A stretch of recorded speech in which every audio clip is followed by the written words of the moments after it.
and welcome to San Diego State University. My name is Robson Winter. I'm the Associated Students of San Diego State Vice President of External Relations. I'm honored today to welcome the San Diego City Council and the San Diego County Board of Supervisors to our campus today. It is important to have this meeting here of all places. San Diego State is at the heart of San Diego's community. San Diego State is a place of scholarship, it's a place of opportunity, and most importantly, it is building our leaders of tomorrow. Associated students, we preach uplifting student voices and ensuring that our students are civically engaged. We do this because we know that the students that graduate from San Diego State University are going to become the leaders of tomorrow in their communities, across San Diego, and throughout the nation. But we know that creating the future we imagine is no easy task. It takes careful deliberation and substantive action. Today, the San Diego City Council and the San Diego County Board of Supervisors are gathered to discuss housing affordability in San Diego. This is a topic that is very important to too many students. With high rent prices, it makes affording other things very difficult. And this is important because how is a student supposed to study for a test the next day or get their homework done when they don't even know where they're going to sleep that night? On top of that, San Diego State students, many of them want to stay in San Diego after they graduate. In fact, over 60% of our recent graduates end up staying in San Diego for the long term. However, this dream becomes much more difficult if there is a lack of affordable housing in San Diego. San Diego has the beaches, we have a brand new stadium, a baseball team that's back in the playoffs, amazing food, and truly the best city. We want our future leaders to be able to stay here in the city and in the county. That is why it is important not just to students, but also to the future of San Diego, that students are able to stay here and start their postgraduate lives in San Diego, and that the lack of affordable housing is addressed. Here at San Diego State, we have the motto, transform your tomorrow. Addressing affordable housing is part of creating a better future, a better tomorrow. And that's why I'd like to thank the San Diego City Council and the San Diego County Board of Supervisors for their work on this important issue. I'd also like to thank San Diego City Council President Janilo Rivera and San Diego County Board of Supervisors Chair Nathan Fletcher for the opportunity to speak today and for involving associated students in this meeting. With that, I'd like to welcome the San Diego City Council and the San Diego County Board of Supervisors to the stage. Thank you all.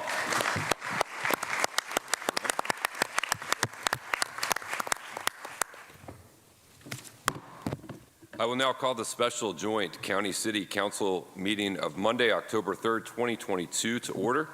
And for the Board of Supervisors, I'll ask the clerk to call the roll for the board.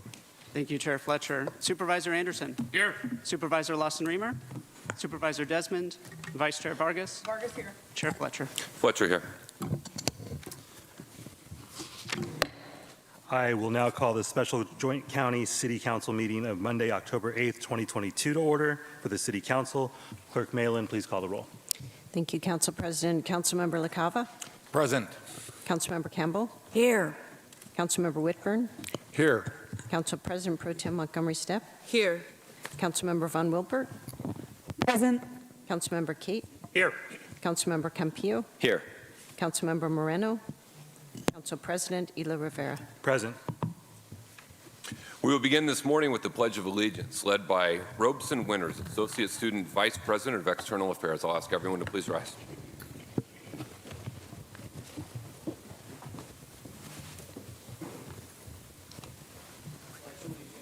To the flag of the United States of America and to the republic for which it stands, one nation, under God, indivisible, with liberty and justice for all.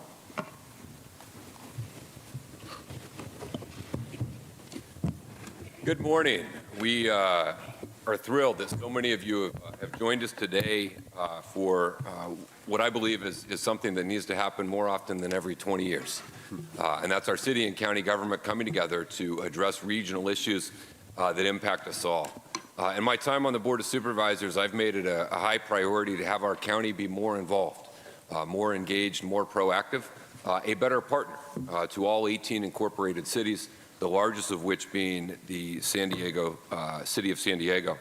And so on behalf of the Board of Supervisors, of our Chief Administrative Office, and all of our county staff, I want to thank Council President Ela Rivera and the entire City Council for being here today to have this joint discussion and dialogue around one of the most pressing issues we face, the lack of affordable housing in our region. I want to give a special thank you to San Diego State University for hosting us and convening us here today, and an additional special thank you to the San Diego Foundation for being such an incredible partner in all of our efforts around issues of housing. We know that housing is foundational to life.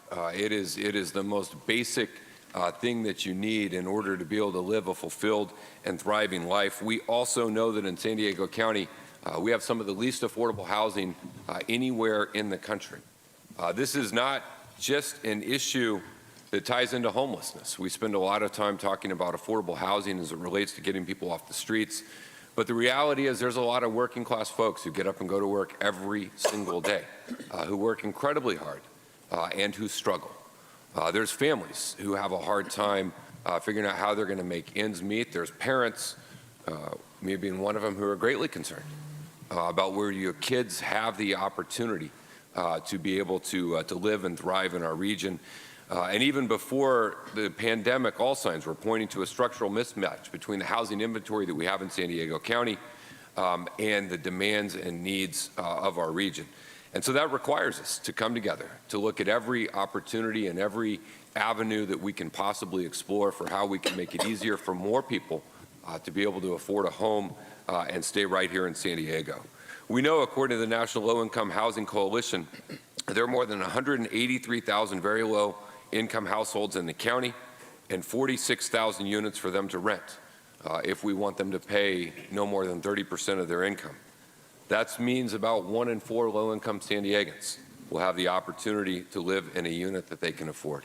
And while we fight to raise wages and make sure that people are treated fairly and are paid fairly and are compensated on one end, on the other end, we have to work to make sure that there is more affordable housing that is out there. We know how much it impacts everything we see in our region.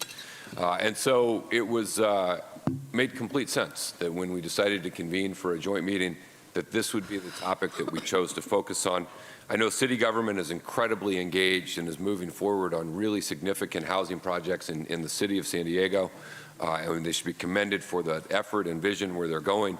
And at the county of San Diego, we are working to build more housing than we've ever built before in the unincorporated areas, to make sure that we hit our arena number, but also looking for those creative opportunities. We have about 1,000 units of affordable housing moving forward on county-owned land, often in other jurisdictions. And we've seen great success and great opportunity in utilizing government-owned land, which is owned by the people. And if the people own it and we want to put it towards the highest purpose, this is the highest purpose we face in our region. I believe investing in our behavioral health system and providing affordable housing are the two most pressing priorities we face. Many of us serve on the MTS board as well. Council President does. At MTS, we have almost 2,000 units of housing going forward on MTS-owned land. And so this opportunity to really focus on opportunities around public-owned land and how we can move forward, I think, will give us great opportunities to improve the conditions and lives of those in San Diego. And so I'm thrilled to be here today to introduce the joint acknowledgement of the impacts of the lack of affordable housing resolution and declaring our intent to work together to support increasing the region's affordable housing as an item before us this morning. And thrilled to have everyone here, and we'd love to turn it over to Council President Ela Rivera. Thank you, Chair Fletcher. Good morning, everyone. I'll just start by saying how excited I am to be here at SDSU and with our bodies together today. I want to say thank you to Chair Fletcher for you and your team's collaboration in putting this on. I want to make sure I give a special thank you to the city and county workers who helped do the considerable amount of work to make this meeting happen, with a special shout out of appreciation to the clerk's office and the city attorney's office for your preparation in advance of this meeting. As Chair Fletcher mentioned, The issues around housing are in front of us on a daily basis and multiple times per day. We spend a ton of time talking about it in our communities, amongst ourselves, at our various bodies, yet we still find ourselves in a crisis. And as Chair Fletcher mentioned, you used the word foundation in terms of the importance of housing, and I couldn't agree more. Housing, stable housing, is the foundation of opportunity, and instability with respect to housing has profound impacts. I know from personal experience that when my family's housing situation was least stable, when I was a young person, that impacted my ability to learn, my mental health as a young person, and my siblings as well, and obviously provided or produced a considerable amount of stress for my parents. We have a responsibility to make housing stable. And fulfilling that responsibility will require collaboration, and I think that is what we're here to do today, with our focus on not just housing, but housing that is affordable, truly affordable to the folks who live here. Affordable housing that will house thousands of families and ensure they can strive and prosper across our region. Housing that will keep families together, allow students to see a future in the region that they have committed to learning in and that they want to pour their talents into, will allow folks who've spent decades advocating and improving their communities to ensure that they can stay in those communities that they've worked so hard to pour their heart and soul into. And we can't do that unless we increase the supply of homes. And I think with this meeting, this is a first step in addressing the lack of supply that we have here in San Diego. We have to create a situation where thousands of San Diegans, hundreds of thousands of San Diegans are not on a monthly basis worried about whether or not they can keep a roof over their heads. And so I want to make sure that this part is clear as well. While the conversation is around housing, that also means it is intimately connected with the conversation around homelessness. We know that a lack of affordable housing, stable housing, is the root cause of homelessness. We could solve all of the addiction issues and mental health issues in San Diego County, California, and the United States, and we would still have way too many people living on the streets. In fact, the majority of people who are on the streets would still be there. So let's make sure that we recognize that this conversation around housing has a multitude of impacts and has the opportunity to improve lives in a variety of ways. So thank you again for your collaboration here, Chair Fletcher. I'm very, very much looking forward to this conversation and what will come from it. Thank you very much. We're going to move into our item, the joint acknowledgement of the impacts of the lack of affordable housing in San Diego and declaring intent to work together to support increasing the region's affordable housing. I'd like to note for the record that Supervisor Desmond is presently chairing the LAFCO meeting. He hopes to join us at the conclusion of that meeting, but he can't be in two places at one time, and so we appreciate that. And Chair Fletcher, before we proceed, I will also note that per Resolution 314294, Councilmember Moreno has been excused from this meeting due to maternity leave. It is now my pleasure to welcome our witnesses. First, joining us virtually, we have Jennifer Lassar, CEO of Lassar Development Consultants and the founder of the Global Policy Leadership Academy. After Jennifer Lassar, we will have Mark Stewart, who's President and Chief Executive Officer of the San Diego Foundation. And after him, we will have Jeff Davis, Interim President and Chief Executive Officer at the San Diego Housing Commission. Each of our witnesses will have 10 minutes to provide your opening testimony, and any material you've submitted will be entered into the record. To help you with your time, please keep an eye on the timer. Before turning it over to Ms. Lassar, we will have the clerk of the board review our process for public comment today for those that may not be familiar with it. Mr. Potter? Thank you, Chair Fletcher. If you are in person, please fill out and turn in a speaker slip at this time and submit it to one of our deputy clerks. The speaker slips are located in the lobby. For more information about speaking by phone, please visit www.sandiegocounty.gov/telecomments. Once you submit your name and phone number through the online form, you will receive the instructions for dialing in. Please be mindful that the phone queue will close when the last virtual speaker finishes speaking or 5 minutes after in-person testimony ends, whichever happens first. Also note that due to the volume of speakers, time will be limited to 1 minute per speaker today. Thank you, Chair Fletcher. Thank you. Ms. Lasar, you are recognized for 10 minutes. Thank you, Chairman Fletcher. And if we could go to the first slide. And now to the second slide. So good morning, Chairman Fletcher, Council President Elo Rivera, members of the Board of Supervisors, and members of the City Council. I'm Jennifer Lasar. I'm the founder and CEO of Lasar Development Consultants and the Global Policy Leadership Academy, both companies headquartered here in San Diego County, working on ending systems change, or working on facilitating systems change interventions to end the housing affordability and homelessness crisis in California and beyond. And I'm going to have about 7 slides to really go through the problem statement for you this morning. But before I start, I just want to acknowledge this is a historic moment. Thank you all for your leadership and for the spirit and recognition that collaboration is essential. You can stay right there. Thank you. Just next slide and you can pause, please. Thank you for your leadership and spirit and recognition that collaboration is essential to addressing our region's housing crisis. I commend you all for coming together this morning to elevate our region's critical mission to create a significant amount of housing for the residents of San Diego County so that we may all thrive as individuals, as families, within our communities, and as a regional economy. Our challenge as a region is to accelerate housing production and consciously plan for where it goes so that we're very deliberate in proceeding on a path to meet our climate goals, including GHG reductions, actively addressing the impacts of structural racism on wealth inequality that has been heavily impacted by exclusionary zoning and discriminatory lending practices, and spurring growth while mitigating displacement and being attentive to community character. This is a complex undertaking. And again, I'm just going to present some data here to ground you in the region's housing crisis so that we have a common understanding for the basis of discussion this morning. So the first slide you see is our RENA slide. It shows on the orange line on the top that we need to be producing about 100,000 units of housing by 2029, or about 12,000 units a year.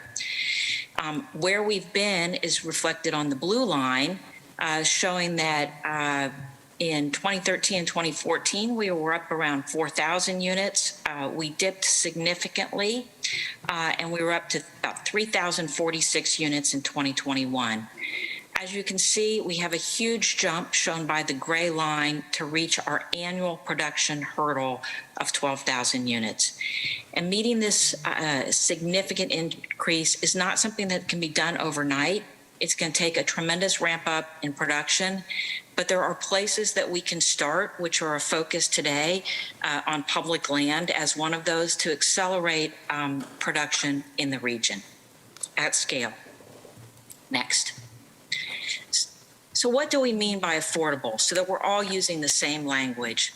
We mean that housing is affordable to low and moderate income households, that they spend no more than 30% of income on rent or on mortgages, 40% on mortgages and insurance and taxes, and that we use the state definitions of income levels so that we're using consistent language. So there are actually 5 levels now of income bands that we're using. Not shown here, which is a new income band, is acutely low income households, those earning less than 15% of area median income, extremely low income households up to 30% of area median income, very low income to 50%, low income households and residents up to 80% of our area median income, and moderate income households 80 to 120%.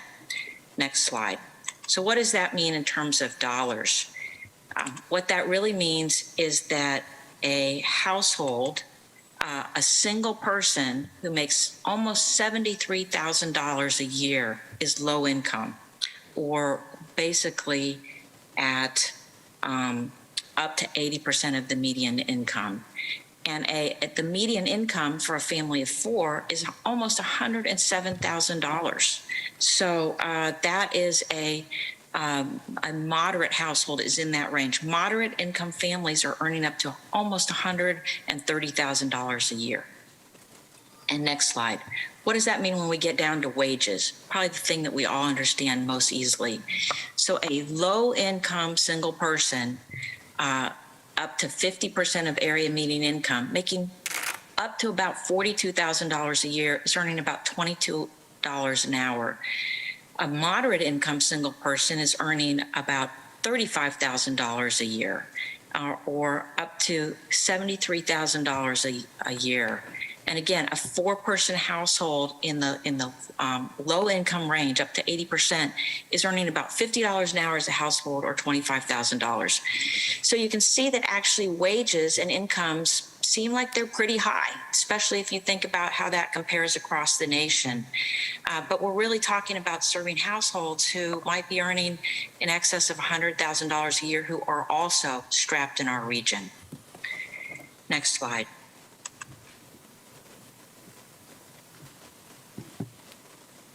So this is a very important slide. This talks about the rent burden for the lowest income households in our region. I want to especially point you to the very first bar as a way to explain the impacts here. So households, regardless of your income, are considered rent burdened if you spend more than 30% of your income on rent. That doesn't include utilities. That doesn't cover transportation costs, also very high, just rent. And if your household spends more than 50% of your income on rent, you're severely rent burdened. So households shown in the orange bars are paying more than 50% of their income in rent, and the sort of lesser orange, 30%. So just taking the first column as an example, I want you to know that that is 86,516 households right here in the lowest income brackets in San Diego County, paying upwards of 80 to 90%. 80 to 90% of those households are rent burdened and severely rent burdened. Because we're time limited, we didn't break out this data by race, but not surprisingly, there are disparate impacts of rent broken down by race, with African American households being substantially more rent burdened than, say, white households. Next slide. So since we're also really focused today on how the housing crisis is directly related to homelessness, I want to just share these numbers with you. So in the top, this is the 2022 San Diego point in time count, about 8,400 households that are either unsheltered or living in shelter. This is people. So 8,400 people unhoused. That number is 10 times, so if you go down to the bottom bar, the green bar, which is the bar we were just looking at, the most left bar in the oranges, there what we saw were 86,000 households lacking access to affordable homes, right? Very, very burdened. The number of households here, and this would be not just one person per household, but two or three, is 10 times the number of people who are homeless. So if you think about what's happening in our region, last year rents went up 18%. These households are on the cusp of homelessness. They are so close. And so if you think that we're going to continue to have rent increases in this region, which is what's projected, you can see how precarious the lowest income households in our county are. And I want to just talk for a minute about the economic outlook. So last week, I had the opportunity in DC to listen to a Freddie Mac economist say market fundamentals are strong, right? We have strong demand for rental housing. What we know here is we have inadequate supply. Nationally, rents are expected to continue to go up 6 or 7%. Here in San Diego, a landlord could legally have raised rents about 12 or 13% in the first quarter, based on current law, which says you can raise rents at CPI plus the cost of living, the CPI index. So 5% plus CPI is running around 12, 13%. So I want to just bring it home as you move into your conversations around production to think about how precarious those are at the bottom of our income band. And I'm going to move to the next slide and wrap up. So where are we today? We've had decades of chronic and historic undersupply of housing, going all the way back to the 70s, so almost 50 years of undersupplying our region's needs. We all know we have supply chain issues and that we're still working on regulatory barriers that are still keeping costs high. I will say San Diego is noteworthy nationally for all the good work that you all are doing, and I hear about it across the country. But we still have more work to do here. And what's the prognosis? We know the Federal Reserve is trying to curb inflation. That will actually lower the CPI factor, which should lower the amount of money that rents can legally be raised, but still, we can anticipate that rents are going to legally go up at least 10% in the household types where landlords can raise them. And we know that we're not going to alleviate our supply shortage in the near future. So to conclude, really, right, where are we? We have an extreme amount of housing production that we need to get done so that supply can filter. What that means is that moderate income people aren't moving into low income neighborhoods and displacing them. So we need to have enough housing that people can remain in their communities and we can bend the cost curve down. And with that, last slide. Thank you very much for having me, and I look forward to listening to the conversation today. Wonderful. Thank you, Ms. Lassar. We appreciate your testimony. Mr. Stewart, you're recognized for 10 minutes. Good morning. I'm Mark Stewart, President and CEO of the San Diego Foundation, and on behalf of all of my colleagues and our Board of Governors, we're honored to be a part of this historic hearing. Next slide, please. I'd like to share some facts about San Diego Foundation that not everyone at this hearing may know. As the Foundation looks forward to its 50th anniversary in 2025, we have a bold new mission and vision to guide our work. Our vision serves as our North Star against which all work is measured. Everything we do is focused on achieving just, equitable, and resilient communities. Our strategic plan is now in its second year of operation, and we have much to be proud of, such as helping 34 Black families purchase their first owned homes and awarding more than $3.5 million in scholarships to first-generation and low-income students. Those grants will change the trajectories of those young lives. We're one of the largest grant makers in the region and one of the largest community foundations in the country, with assets totaling $1.3 billion. We're perhaps best known for our work with leaders like Supervisor Chair Nathan Fletcher to deliver millions of dollars in pandemic funding to nonprofit organizations. Those organizations, in turn, provided comfort, hope, and relief to tens of thousands of county residents during the darkest days of the global pandemic. Next slide, please.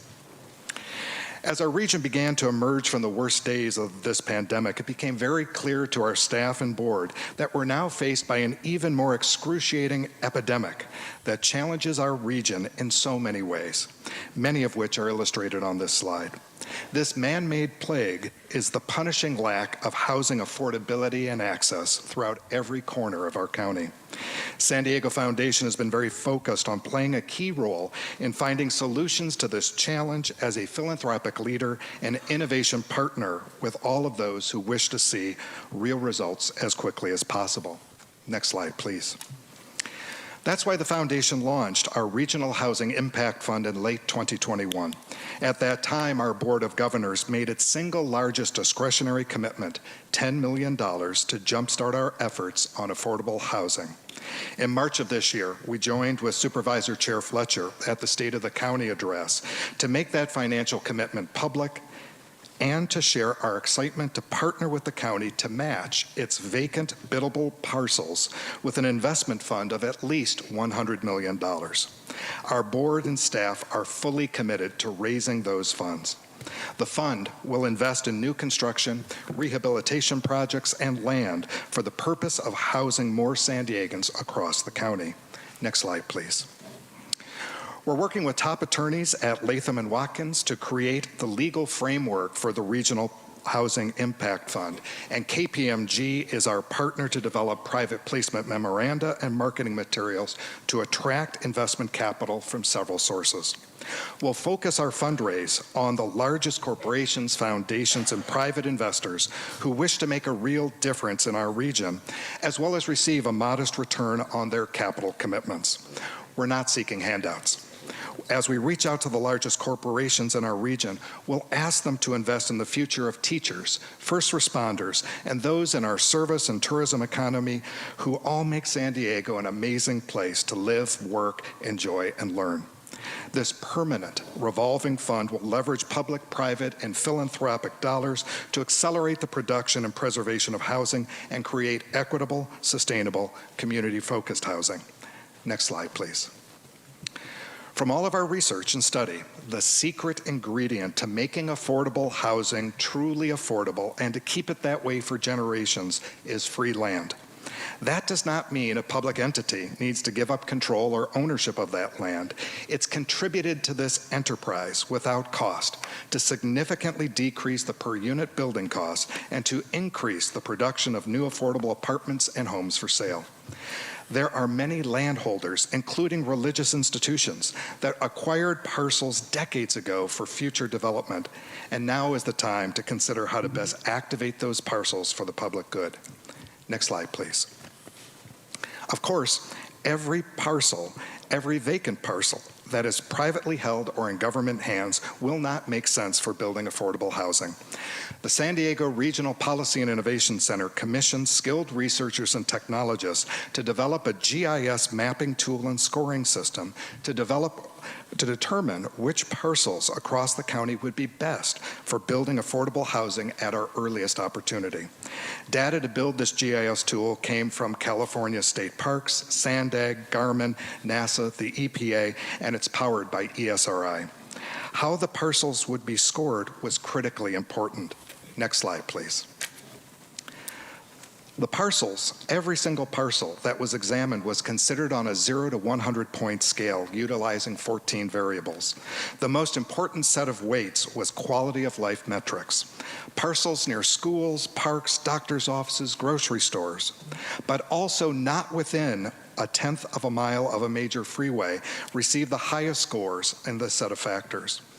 As we've all seen the recent devastation of Hurricane Ian in Florida, concerns about fire and flooding potential, as well as the slope of a parcel, were also taken into consideration.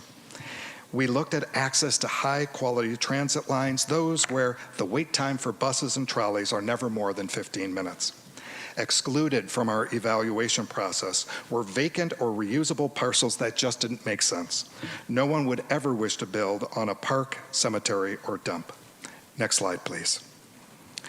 We're continuing to refine the land locator tool's functionality, and it should be available to the public on the Policy and Innovation Center's website in November. I'm pleased to share that of the thousands of parcels that were examined, more than 500, representing 2,400 acres, were identified and scored as parcels of interest throughout the county. We launched the land locator tool with publicly owned parcels in the City of San Diego, City of Chula Vista, and the county. Next slide, please. Now I'd like to share with you just two of the most highly ranked parcels as examples for your information. Next slide, please. The highest ranked parcel among the more than 500 were evaluated is in Chula Vista. It is currently a surface parking lot in the downtown area. It is near many services that families and individual renters are always seeking. Next slide, please. It has significant high-quality transit service and just 1 block away from a major park. Next slide, please. One of the highest ranking sites within San Diego city limits is another surface parking lot. It received almost a perfect score due to the quality of life factors with schools, grocery stores, childcare, and high quality transit very close by. Next slide, please. This site's proximity to City College could also include partnerships with the community college district for student and/or faculty housing. Next slide, please. In closing, San Diego Foundation's mission is to inspire enduring philanthropy and enable community solutions to improve the quality of life in our region. The tough and challenging work that we're discussing today is one of our greatest priorities. This is the type of work that community foundations do best. We are locally governed, locally financed, locally supported, locally managed, and locally focused. We are building local, long-term resources because we know the needs of the region through a deep network of partners. What excites and invigorates us for this work is that by all of us committing ourselves to addressing housing affordability and access, we know the region's best days have yet to be. Thank you. Thank you. Thank you, Mark. We appreciate your presentation and all of your work throughout. I also want to say a special welcome to the San Diego Regional Policy and Innovation Center and Susan Gwien and team, and we appreciate all the work. We will now proceed with Mr. Davis. You are recognized for 10 minutes. Good morning, City Council members and County Supervisors. I'm Jeff Davis. I'm the interim CEO of the San Diego Housing Commission. With me this morning are Emily Jacobs, the Housing Commission's Executive Vice President of Real Estate, and Josh Hoffman, who was our Vice President of Real Estate Development. For more than 40 years, the Housing Commission has helped families with low income in San Diego meet their housing needs. This includes the creation of new affordable units, as well as the preservation of existing affordable units.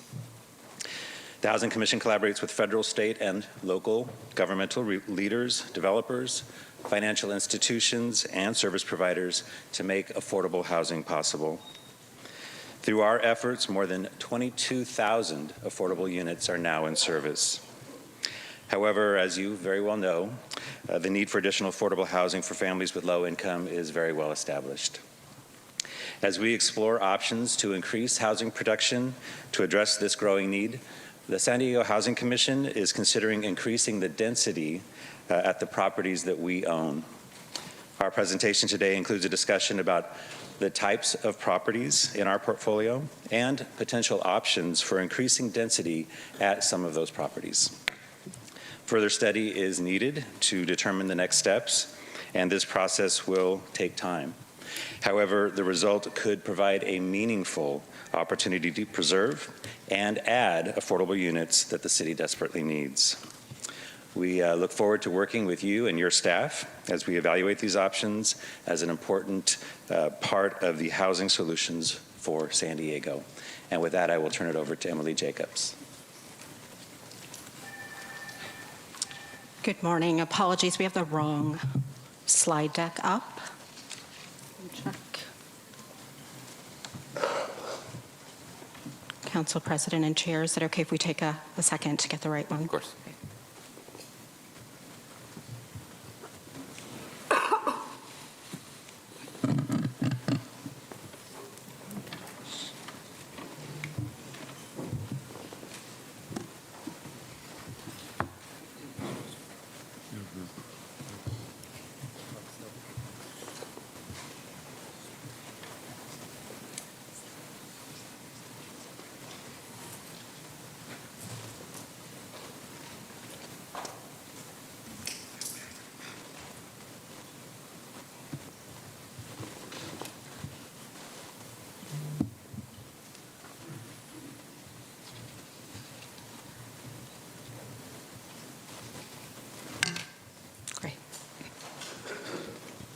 Next slide, please. Thank you for your patience.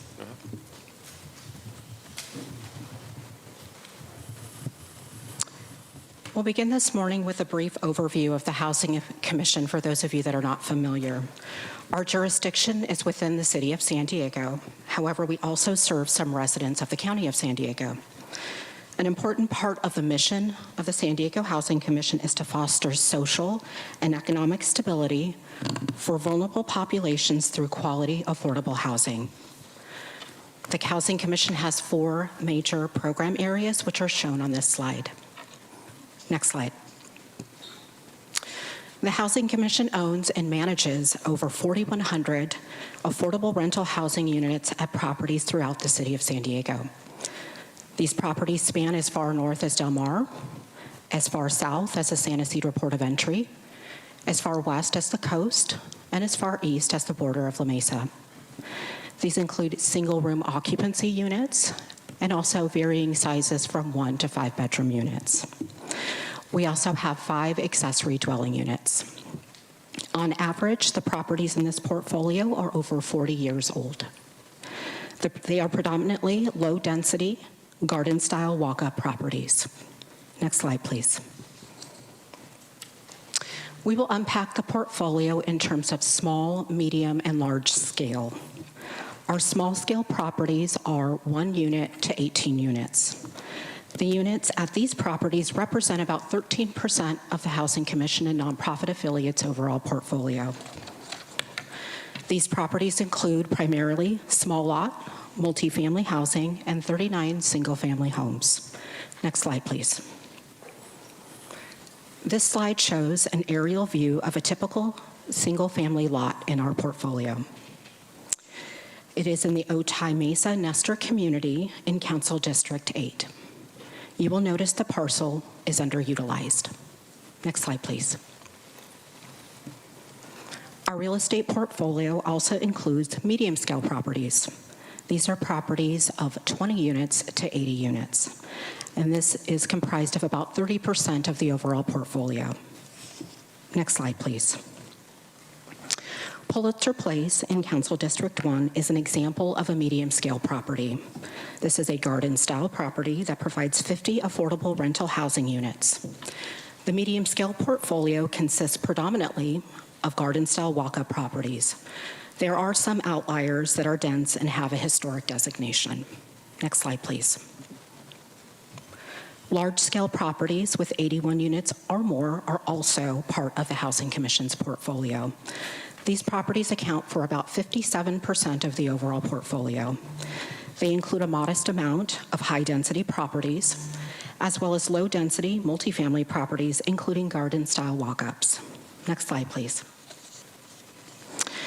An example on this slide, again, is of Maya in Mira Mesa, Council District 6. Maya Apartments consist of 132 units of affordable housing. This property is a 2-story garden-style property, and you will notice a large amount of surface parking that can potentially be utilized and or situated differently. The next several slides, we will unpack some pathways to densifying the portfolio. It is helpful to note that the city and region of San Diego are far ahead of many jurisdictions in terms of limiting the barrier to production.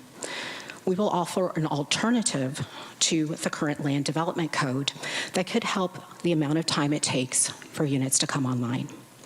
Next slide, please.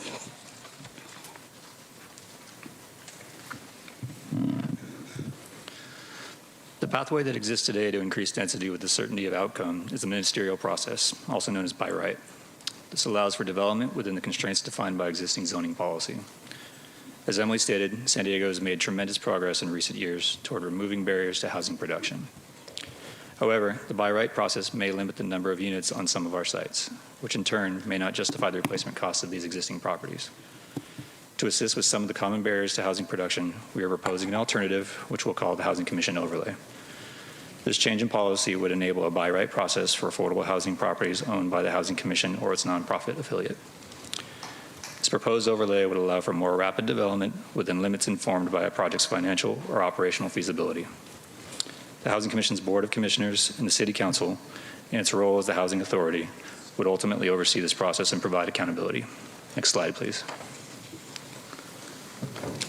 The by right process facilitated the Housing Commission's accessory dwelling unit, or ADU, development pilot program. The Housing Commission built 5 ADUs in the available yard space of 5 single-family homes the Commission owns. Subsequent phases could take advantage of recent legislation allowing for the construction of additional bonus ADUs if they are restricted to remain affordable. The by right process would allow only 1 bonus ADU at each of these particular sites. Next slide, please. At this point, the proposed Housing Commission overlay is only a concept. An example of how this overlay concept could assist with current barriers to production is at 3 underutilized parcels on Boston Avenue. These include an existing Housing Commission-owned parcel with 5 units, an undeveloped Housing Commission parcel zoned for small lot single dwellings next door, and a Caltrans surplus site zoned exclusively for commercial across the street. The existing community plan limits the housing potential for these properties, and proposed changes to allow more density have not yet been approved at the state level. Next slide, please. The proposed overlay would promote the optimization of the parcel with the existing 5-unit apartment development, as well as the adjacent undeveloped parcel. It would also facilitate SDHC's acquisition and development of the adjacent Caltrans parcel as a mixed-use property with both residential and commercial tenants. And finally, allowing higher density would enable feasibility of podium-style and modular construction methods to add units at scale and with greater speed. Next slide, please. The Housing Commission overlay model, as proposed, would mirror the language used in state law for Project Homekey as shown on this slide. The main goal of the Homekey program is to ensure the rapid production of housing units. Next slide, please. Further study is needed to determine whether increasing density at Housing Commission properties is feasible, and if so, at which properties. Later, the Housing Commission will define the initial scope of work for a land use consultant that would include but not be limited to the items shown on this slide, and ultimately produce a report with a determination of the additional density potential and feasibility by location. Next slide, please. This concept aligns with federal, state, regional, and local policy to create and preserve affordable housing. And I say that explicitly because this effort would be the preservation of old housing stock as well as adding to the stock, which is not typical in development efforts. It would also allow us to reimagine the portfolio, which is very exciting. 40-year-old product may not have some of the cool climate features that are available to us now. We can also look at the housing with an equity and inclusion lens. We can look at a variety of housing types, a variety of units, a variety of income levels to really meet the regional need, as well as envisioning perhaps siting childcare on site and much, much more. So this effort really, really is exciting in that it hits a lot of buckets. Next slide, please. So again, as the housing crisis continues in the city and county of San Diego, throughout the state and communities across the country, the Housing Commission continues to consider options to increase affordable housing. We look forward to exploring the opportunity to preserve and create low-income and moderate housing in our region. Thank you so much. Thank you so much for the presentation. Each of the presentations. I believe the mayor's office would like to provide some brief comments. If you'd like to provide those before we proceed.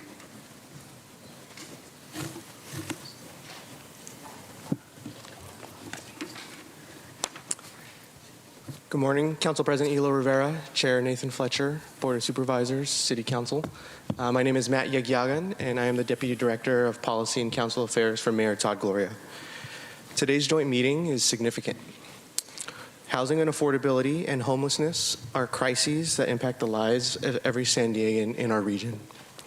Executing solutions to these crises requires a shared vision and precise coordination so we deliver on the promise of affordable housing for all of us.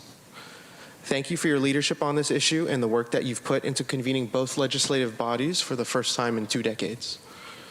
The crises before us require an unprecedented level of communication and collaboration, and we look forward to the discussions to come.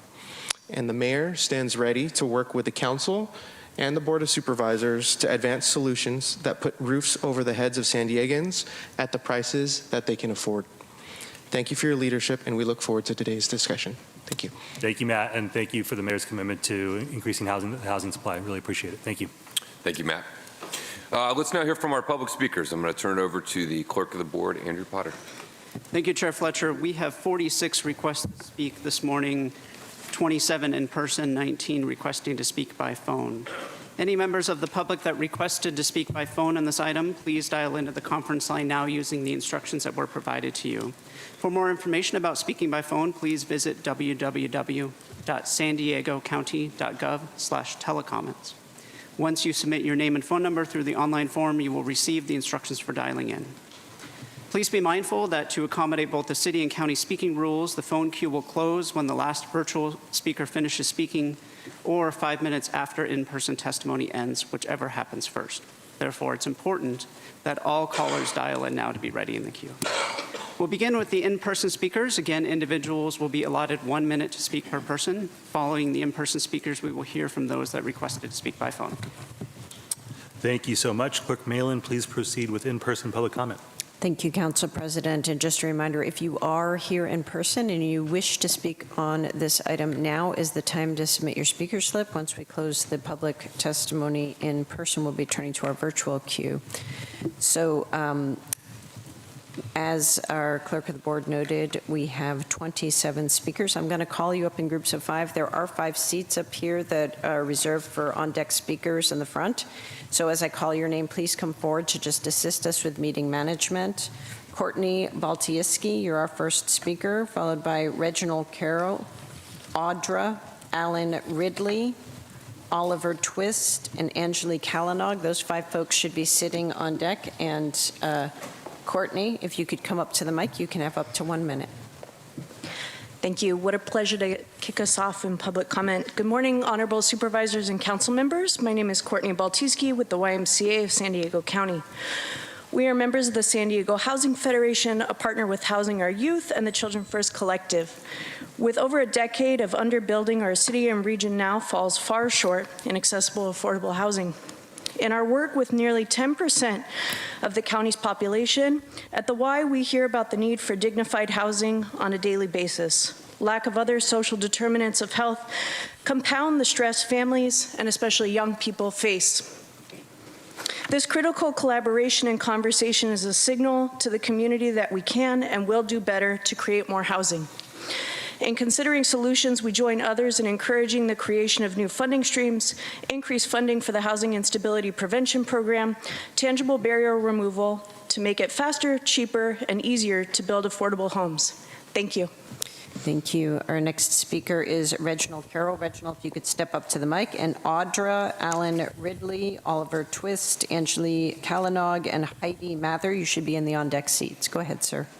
Yes, I'm in Supervisor Fletcher's district. One of the problems that we sit there and have is the program that I consult with is that we have 2 programs, an emergency housing program and a PARS program. And the problem with that is that the emergency housing program that we actually enabled the recipient to double the amount of money that we pay for hotel vouchers. We really went from $250,000 to $1.3 million because of COVID, supposedly. And that is not. Hotel vouchers are not an acceptable solution for the housing. What I found out recently is that there's another program that we had, and I do know that the mayor, Gloria, actually was part of the reason I came to the idea. What we need is something called temporary housing. This is a specific place where we can sit there and put people in there from, let's say, a month to maybe 6 months time. And that is something that the program we do not actually have the funding for. So I strongly suggest, because the federal regulations is that we actually get additional money so that we can actually institute that program and basically make our program much better. Thank you. Thank you, sir. Audra is our next speaker. Audra, if you could step up to the microphone. And Alan Ridley, Oliver Twist, Angelique Calanog, Heidi Mather, and John Brady should be in the on-deck chairs. Go ahead. I guess it's always nice what you guys bring forward because it seems like you're going to be helping. But the problem is, like with the county, is that you have mostly a 90% shortfall with all of your projects. And the fact that you want to have 137,000 units that you need, I mean, that could, with your shortfall, that would take 370 years. So the people are going to be moving out, dying, many things before you guys can even complete these projects. And the barriers that you put up yourselves as far as this climate shenanigan crap keeps you from actually building homes as well. So everything that you do, it's not feasible to up your affordable housing by 300%. It's quite a joke. So you need to work on actually doing something instead of pretending to do something, taking a bunch of money from the people, putting it in the pockets for salaries to do consulting and all of that. So I just hope that you guys can actually do something for the housing, for the people, instead of just playing this game. Thank you, Audra. Alan Ridley is our next speaker. Mr. Ridley, come up to the mic. You'll be followed by Oliver Twist, Angelique Calanog, Heidi Mather, John Brady, and Mary Jane Jagdazinski. You should be in the on-deck seats. Go ahead. Thank you. Chairman, hello? Can you hear me? I want to thank Chairman Fletcher and President Elo Rivera for putting all this together. And I want to thank all the elected officials and all of the staff and all the audience for being here because together we can find the solution. And I think we're already making progress. I think we're on the right road. I want to thank the other speakers. I think they did a good job, and they have part of the solution to it. I also wanted to invite everybody to stand up if they want. Take a stand up and stretch break. After all, I'm a fencing instructor. Come on. If anybody wants, can stand up and take a break, a stand-up break. So I have two solutions, among others. And the two solutions are build more middle-income housing. The other solution is pay toilets. And I was at the Mission, the Old Town Station. I'm sorry, and sir. There were no pay toilets, and so I would have paid $10, and I'm going to pay $10 now for that. Your for time the has pay expired. toilets. Thank you, sir. Thank you. Oliver Twist is our next speaker. If you could come to the mic, Oliver Twist, followed by Angelique Kalanog, Heidi Mather, John Brady, Mary Jane Jagodzinski, Mark Dorian.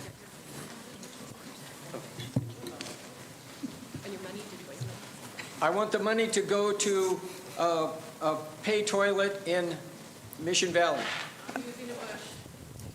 Let the record state there's $10 on the podium.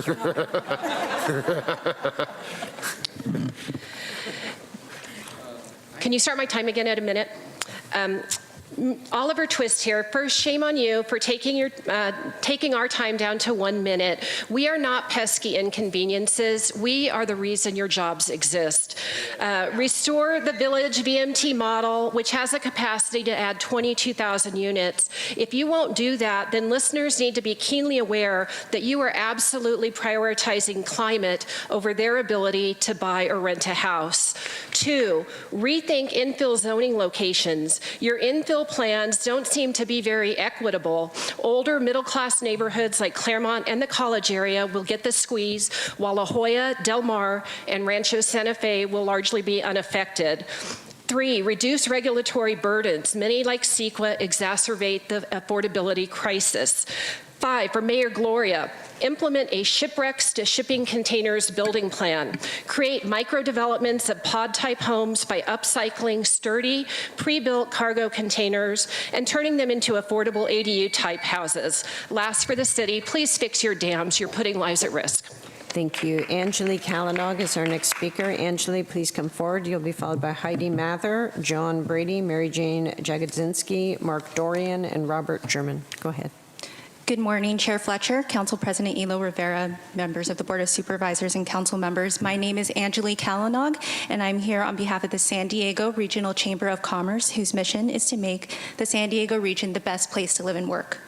From affordable and market rate builders to healthcare systems to nonprofit organizations, we represent many members who are committed to being part of the solution to address our region's affordable housing crisis and how it is a driver to homelessness. The lack of affordable housing options well into the middle income range threatens the fabric of our communities, with teachers, healthcare workers, firefighters, and law enforcement officers facing difficult choices to stay or leave in San Diego. To alleviate these issues, I just want to highlight a couple of solutions that you will probably hear.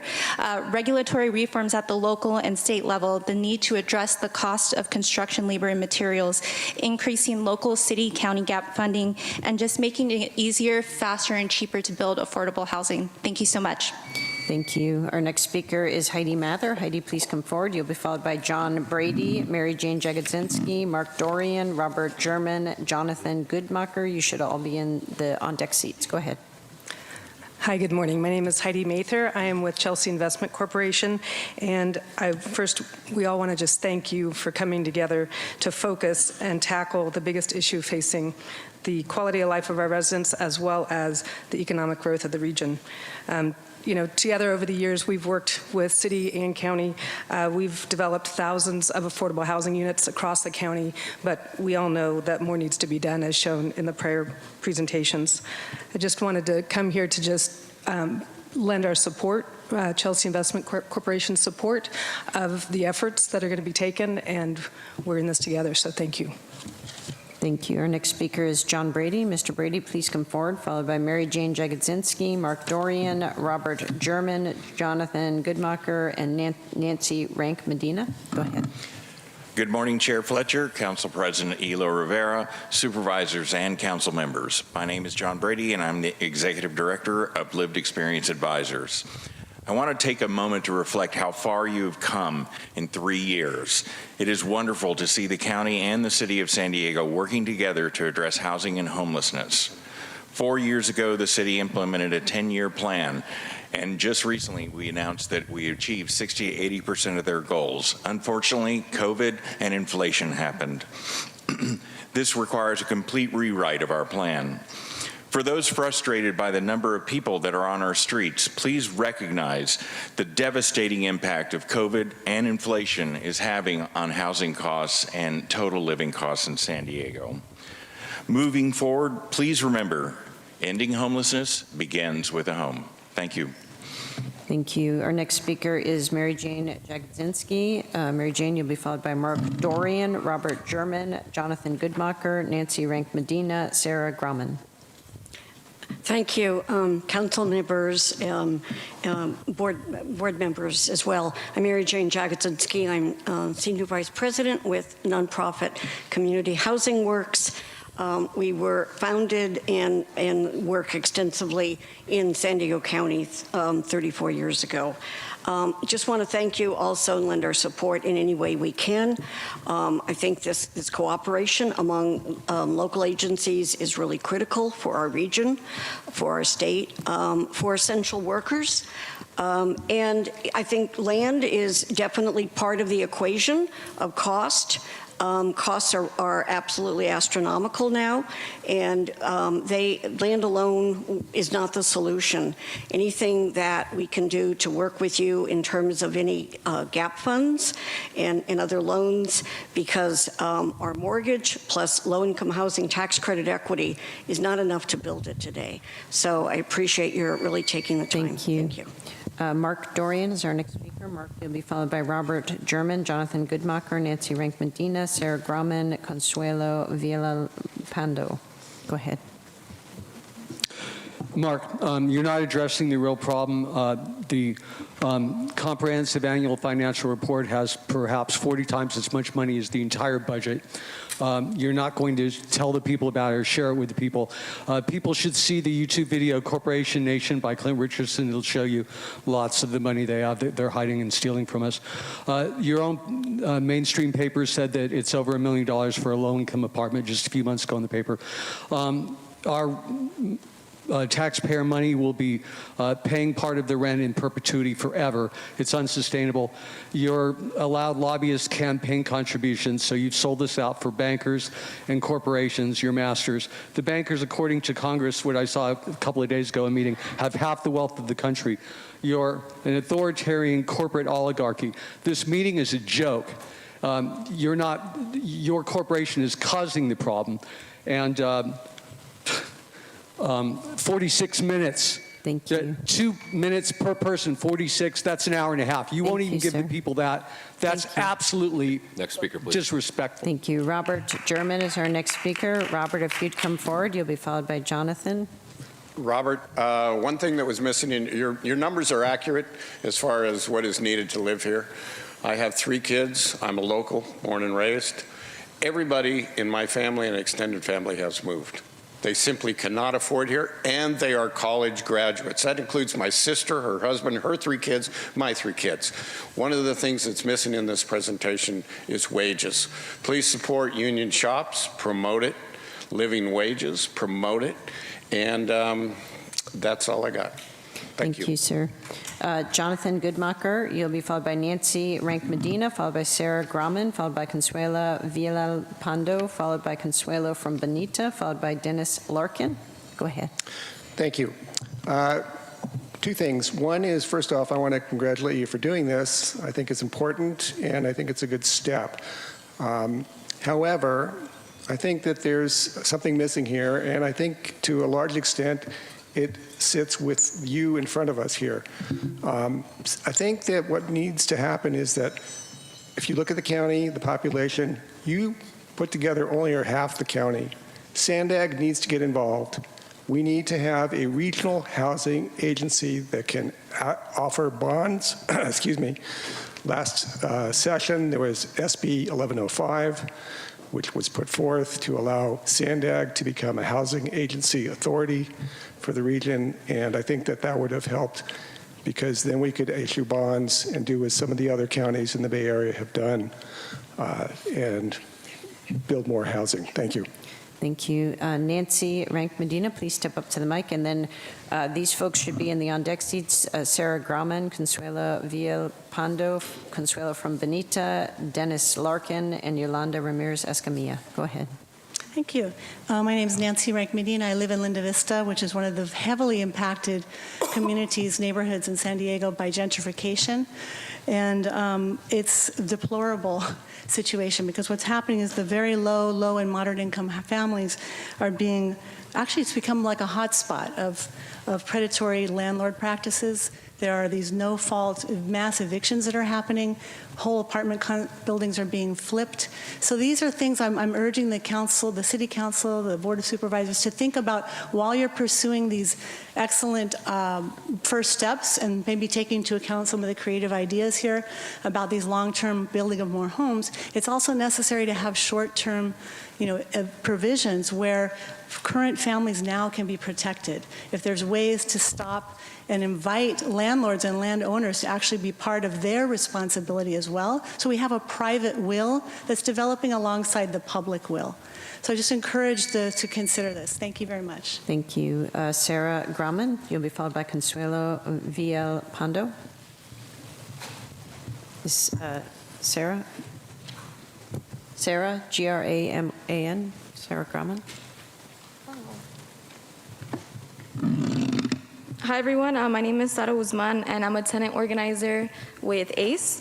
So it's great that y'all are initiating this conversation about building affordable housing by 2030, but unfortunately many of the tenants that I speak to on my day-to-day are incredibly rent burdened. We cannot wait until 2030 to have a safe home, a roof over our heads. We need it now.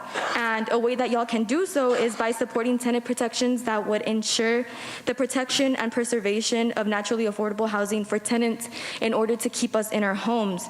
About a year ago, the multi-billion-dollar Wall Street company Blackstone bought 66 apartment complexes across San Diego County, all of which were considered naturally affordable homes. However, this Wall Street company is flipping all these apartments. So that's over 6,000 apartment units where people, have been living there for over 10 years on average, are paying less than about like $1,500. But what they're doing is they're flipping these homes, and now they're putting up these units for rent for market price, I mean. Thank you. Yeah, so, we need to ensure that we establish a stronger rent control, limiting rent to less than 3%. Thank you so much. Thank you for your time.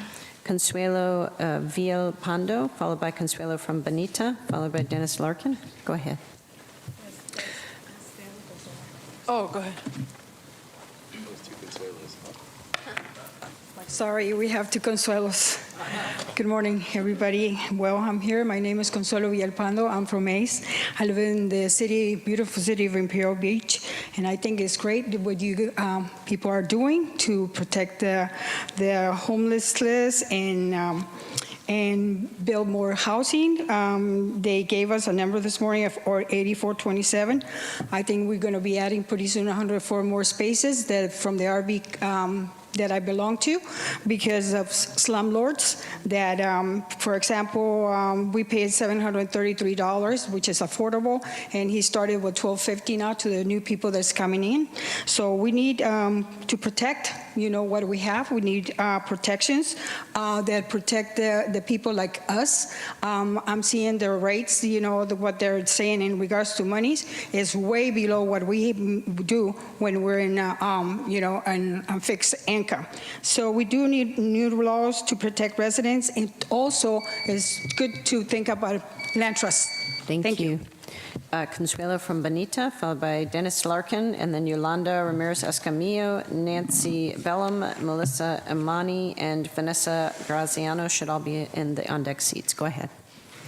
Understand this. The only help government will ever give to this issue is contributing to perpetuate it, not solve it. There's nothing to be solved. They are doing everything they can to be done with the independent, hardworking demographic. Government is the reason why these problems exist. Throughout history, they've never made things better. Just look at what's happened within the past few years. We now have a way bigger problem due to their mishandling of the pandemic. But with all the taxes they've collected from us, they could have easily already helped the homeless wanting help and all the small businesses who were affected. But they didn't. Why? Because it's a part of the plan. It's the agenda 2030. Death to the hardworking upper and middle classes. You see it. It's happening. Been happening. Look around you. Things are not getting better. Government is only getting bigger. The progress they do make is only ever to benefit them. Government is not, have never been, and never will be the solution. They create the problems to appear as the heroes. They thrive on an ignorant, consumed, obedient, and dependent society. A society which asks no questions, a society who's entirely dependent on them for everything. Above all, a society not paying attention. Truth be told, majority of the people living here do not even know who any of these public servants are. But the ones paying attention know who every paid shill and puppet in the county are. Disrupting the meeting. Second warning. Dennis Larkin. Dennis, if you'd come forward to the microphone, you'll be followed by Yolanda Ramirez Escamilla, followed by Nancy Bellum, followed by Melissa Imani, followed by Vanessa Graziano, followed by Bruce Carroll. Go ahead, sir. Hi, my name is Dennis Larkin. I live in Talmadge, City Heights area. I'm a member of the Homeless Experience Advocacy and Leadership HEAL Network, Lived Experience Advisors, and the Regional Task Force Homelessness and Aging Committee. I just had a few things. I want to ask you. I'm really glad to see this group together finally, number one. But to increase the services and the reskilling resources for affordable and supportive housing residents, to ensure that we can have healthy and thriving lives, we all want a chance to begin again, but we need a home to do it. Thank you for all the work that you're doing. We finally are in a place where we're talking together. So let's keep talking and talking and talking until we have solutions, and then let's start doing and doing. Don't give up. Thank you, sir. Don't give up.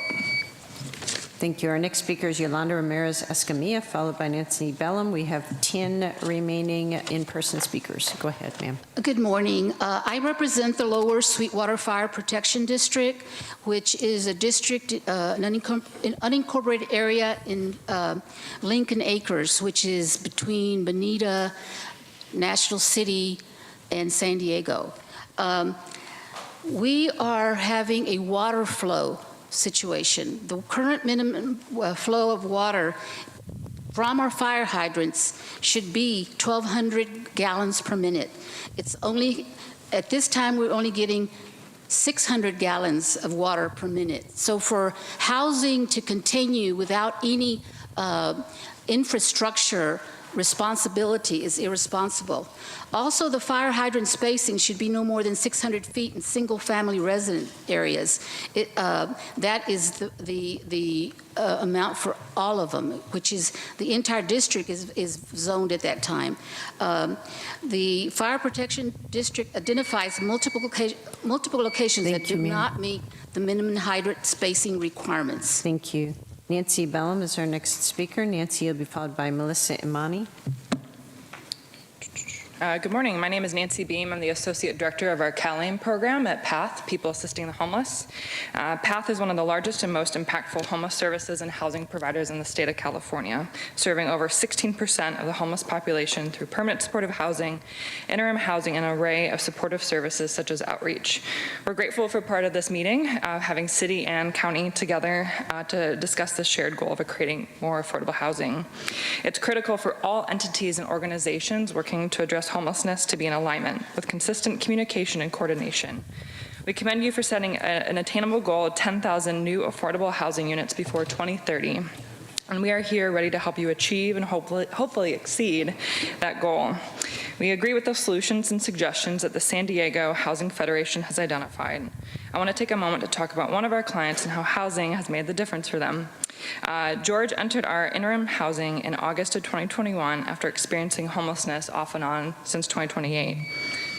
Never mind. Thank you. Ma'am. Thank you so much. Melissa Imani is our next speaker, and then Vanessa Graziano, Bruce Karen, Doug Hicks, Janine Affleck, and Caroline Bankhead should all be in the on-deck seats. Go ahead.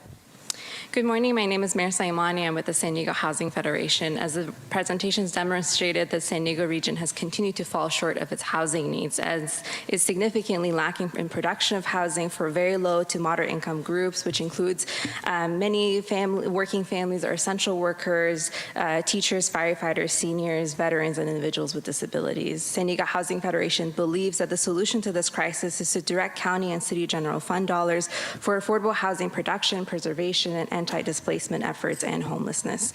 Increase local and city or county gap funding for shovel-ready projects that lack tax credit and other gap financing. Make it faster, cheaper, and easier to build affordable homes by eliminating excessive fees and reduce unnecessary and duplicative regulatory barriers that delay projects. Support funding for homeownership opportunity for low and moderate income households, and make it legal to build affordable multifamily homes in resource-rich neighborhoods with access to quality education, jobs, and transit. Thank you for your time. Thank you. Vanessa Graziano, you'll be followed by Bruce Carroll, followed by Doug Hicks, Janine Affleck, Carolyn Bankhead, Jose Lopez. Go ahead. Hi, my name is Vanessa Graziano, and I am here on behalf of the HEAL Network, and I'm also part of the Lived Experience Advisors. And I myself struggled with homelessness and addiction for about 8 years in my 30s, and I have almost 8 years clean.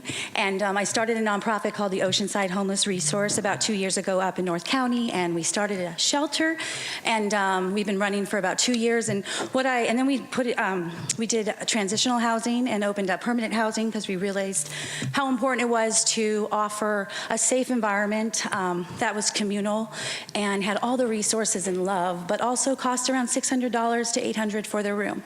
I came out here and I raised about $800,000 just by bringing my story, bringing in private community members, private grants to just change hearts, create empathy. I'd love to work with you more. I'm really grateful to be here and be part of these committees and bring my voice today, so thank you. Thank you. Our next speaker is Bruce Carroll. Bruce, you'll be followed by Doug Hicks. Good morning, everyone. Can you hear me? Supervisor Fletcher. I don't know what to do with the $10. Scare me.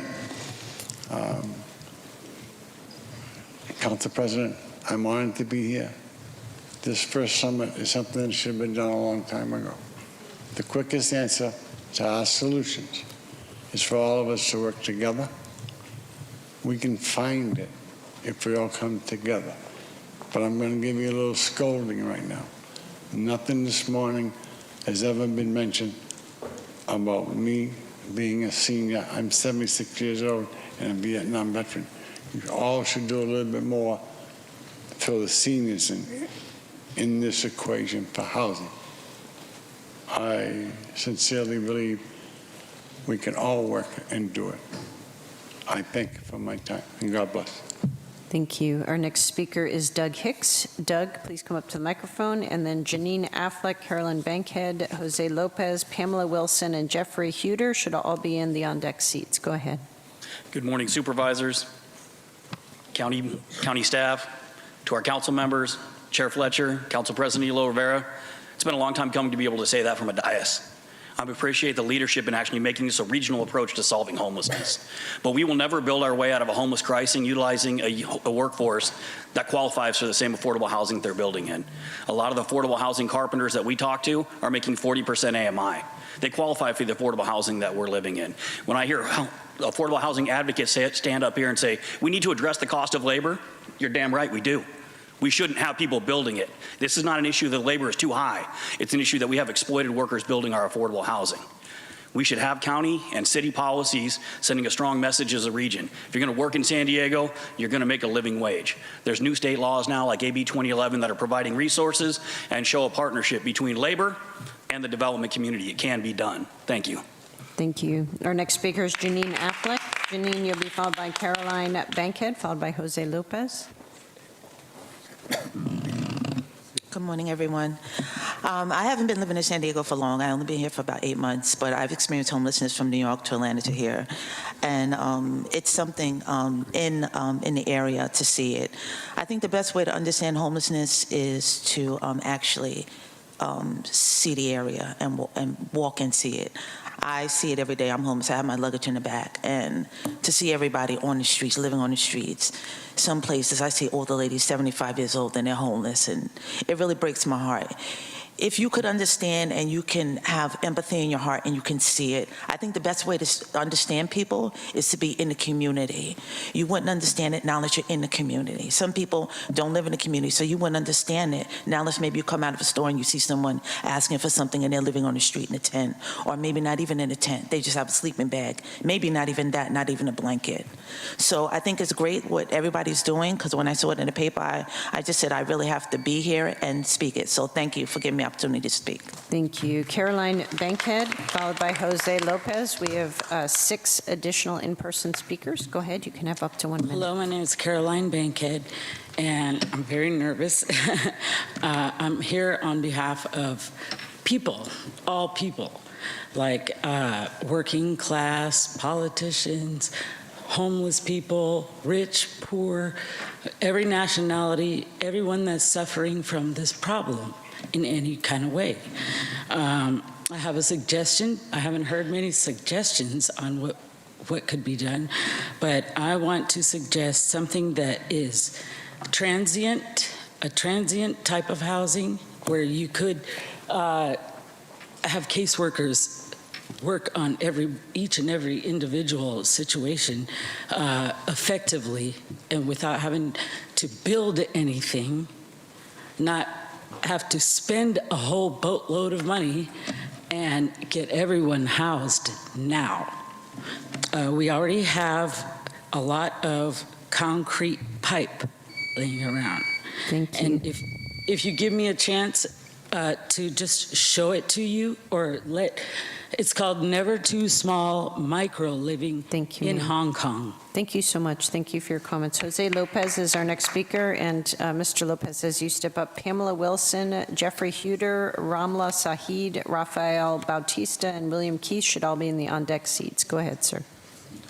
Good morning. My name is Jose Lopez. I'm the director of San Diego ACE. It's great to see all of you coming together for this such an important issue, and we're excited to hear about your plans to build more affordable housing. Unfortunately, we cannot build ourselves out of this crisis. We need to also protect and preserve the affordable housing that we currently have. And we do that by protecting tenants from evictions, from rent increases, and by investing in alternative housing models like community land trusts. Last year, Blackstone, the largest corporate landlord in the world, bought 6,600 units of affordable housing in a $1 billion transaction from the Conrad Previs Family Foundation. There's no way we will be able to build as fast as the corporate landlords and investors can buy. If we don't also work to protect and preserve the affordable housing in our communities, we will need another 20,000 by 2030. Thank you, Chair Fletcher and Council President Shanilo Rivera, for your leadership. Thank you, Shanilo Rivera, for being a champion for the no-fault eviction moratorium and a permanent tenant protection ordinance. And we need more champions. Thank you. Thank you. Pamela Wilson is our next speaker. You'll be followed by Jeffrey Huter, followed by Ramla Sahid. Good morning. My name is Pamela Wilson. The upzoning enacted by the City of San Diego in October 2020 and reaffirmed this March was cynical and sneaky. What happened? Housing prices in the last 2 years have gone up 30% in San Diego. Does that create affordable housing? None. Why did this happen? Because now investors can build 12 houses on a single family lot in 60% of the city, and not one of them will be affordable because you've set the affordability at 120% of area median income, which means only people who make 20% more than average can rent these homes. The worst flaw in the upzoning is the transit priority areas, which you've defined as the crow flies instead of by walking distance. That's ridiculous, and you need to fix it right away. And it's a half mile, not 3/4, which is the city's latest proposal. People are not going to do it. Let's be honest. Affordable above-market housing also does nothing to alleviate homelessness.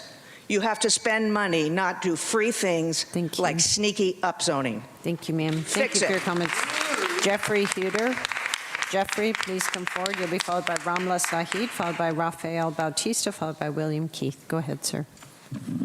Yes, my name is Jeff Huter. I'm the chair of Neighbors for a Better San Diego. For those at the county, what we do is we're a grassroots organization that does policy analysis from the perspective of homeowners, and often unincluded part of the policy debate at both the city and county level.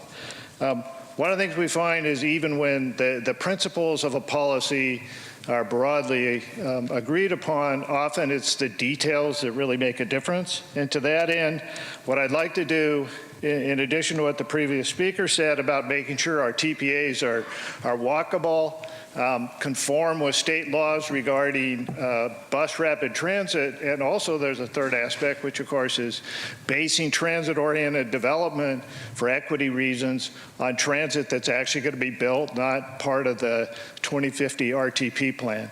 The final thing I'll just say really quickly is don't give away your land. That's your leverage. Keep it in your trust and make sure that you control it for perpetuity. Thanks. Thank you so much. Ramla Sahid. Ramla, you'll be followed by Rafael Bautista, followed by William Keith. Is Ramla Sahid present? There you go. You'll be followed by Rafael, followed by William.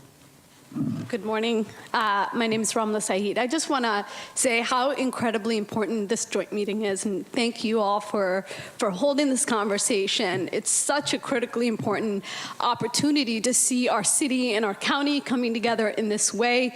I am the executive director of PANA, the Partnership for the Advancement of New Americans, an organization that works to advance the rights, the full rights and liberties, equity, inclusion for refugee communities. What we need is transformational change.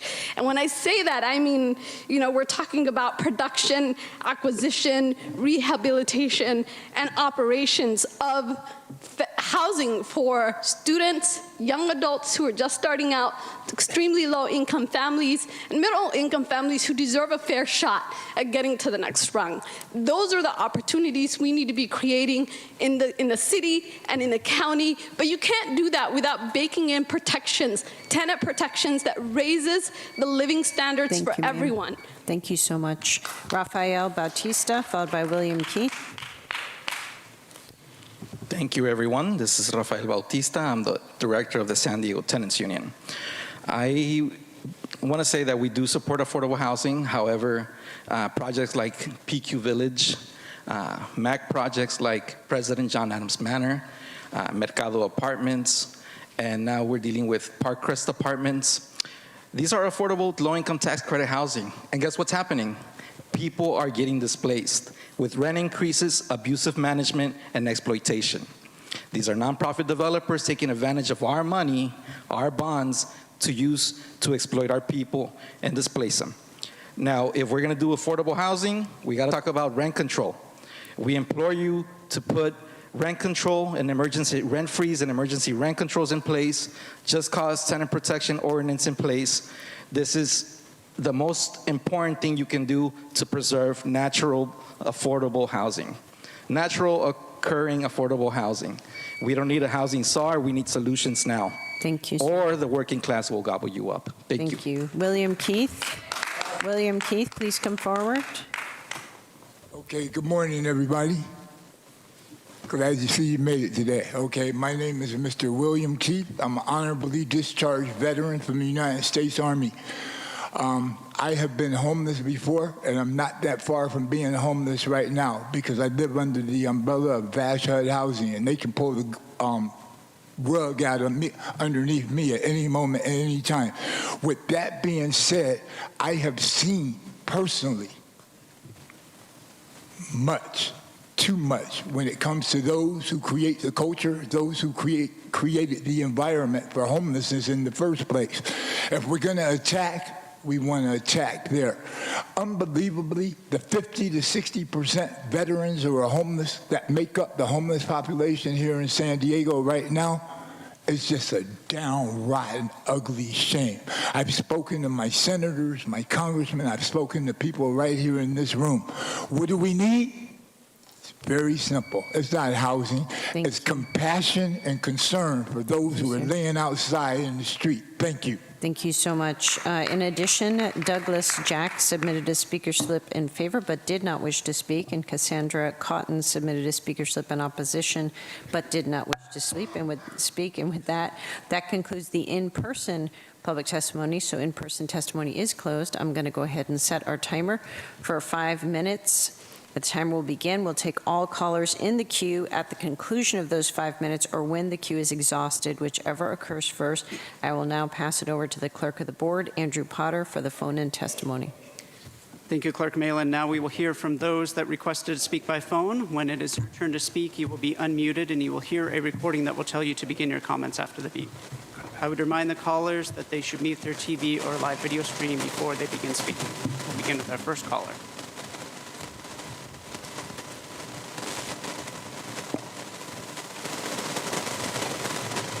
Good morning. My name is Starlene Simpson. It's great that they are building affordable housing, but we need to protect affordable housing we have right now. Last year, Blackstone bought 66 apartments. Apartments are going for $2,400 now. People living there for years are paying $1,800. We can't build as fast as the wealthy can buy. We are losing housing through no-fault evictions. Landlords can just buy apartment complex, evict folks for remodeling, and put units up for market price. Join the city of San Diego to pass these protections. Look into who's the county representative in Escondido. Rents have been spiraling out of control. Rents are so high that a lot of people are just one paycheck. We'll now hear from the next caller.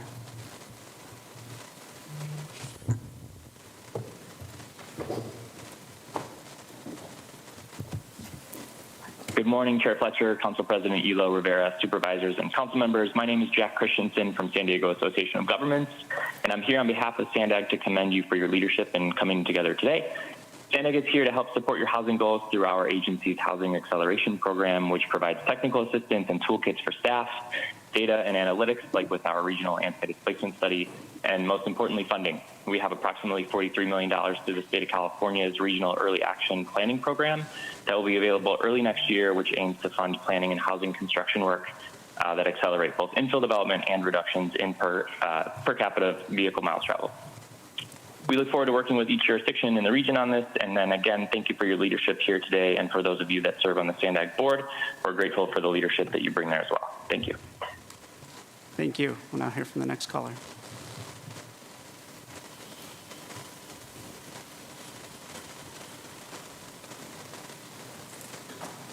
Hello, can you hear me? Yes, go ahead. My name is Patty Medina. I am a member leader. I live in District 9. Thank you for working together and getting a more affordable housing in the future. Thank you, Shane Rivera, for the support. But right now, thousands of families will be evicted with no fault, doubling the numbers of homeless on the street.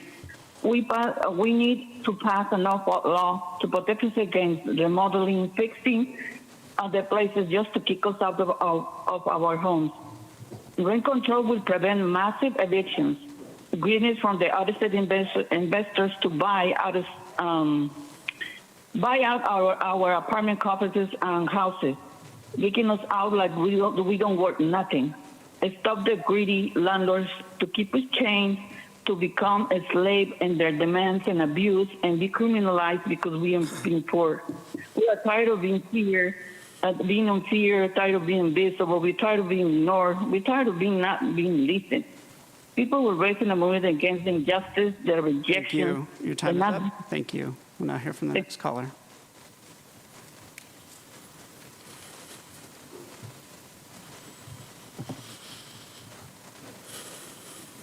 Matt Wallstrom.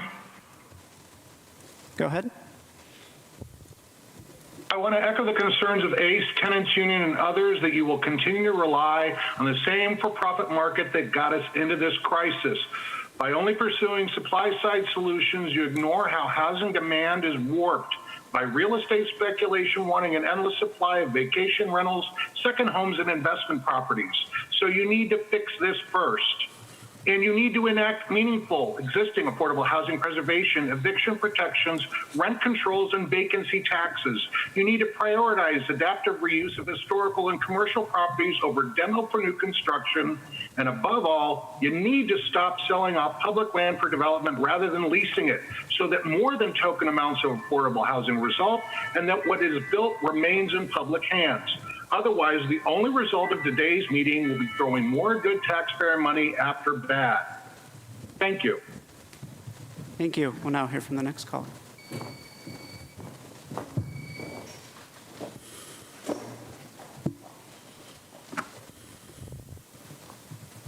Hello, my name is Serena Pelka with Climate Action Campaign. Housing is a human right, and without solving the housing crisis, we will be unable to tackle the climate crisis effectively and equitably.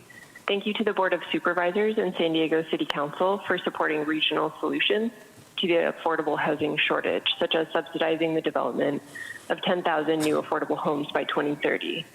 These housing units must be developed near transit priority areas and away from auto-centric, dangerous, and inequitable sprawl areas. This will improve quality of life, reduce emissions from the transportation sector, and align with Climate Action Plan mode shift goals. These units must also be built all electric. Doing so will critically protect the health of future residents from breathing harmful methane gas within their homes.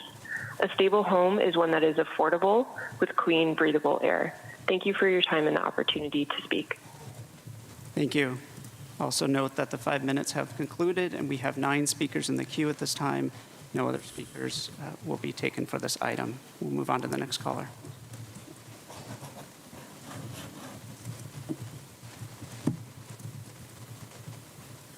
My name is Janelle Wall, and I am a member leader. And I want to first of all thank John Rivera for championing our champion when it comes to the homeless prevention program. President, County Board of Supervisors, Nathan Fletcher, I want to thank you for putting this historical event on. I just want to say that the problem with the housing prevention that the model that's been doing it is not working. We need to protect the ones that still have in housing. As a person that was not taken care of for the full Ghana that you have, that's the problem. And I have a landlord that's tried to do a no organization in 2022, but because her statements weren't true, the plan was dropped. But being a diabetic, high risk, I've had complications and having COVID. And I'm at the threat of being possibly addicted again now that she knows Thank you. what she Your did time is wrong. concluded. We'll now hear from the next.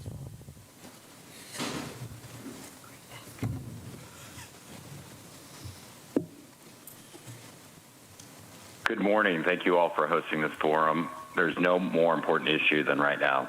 My name is John Larea. I'm an employee at HG Fenton, and I'm chairman of the Building Industry Association for 2022. The majority of my professional life, and since we spend most of our days professionally, most of my life these days is spent advocating for housing people. We are proud to house people, and we need more supply to do so. People is the key word. We provide the shelter that people call home. Every day our industry wakes up thinking about how to house more people. People of all kinds and in all types of housing, for sale, for rent, market rate, affordable, attached, and detached. We need more housing in all of our cities and the unincorporated areas. We need more planning, permitting, and financial incentives to do so. We look forward to continue working with the city and county and adopting more incentives to house more people. Thank you. Thank you. We'll now hear from the next caller.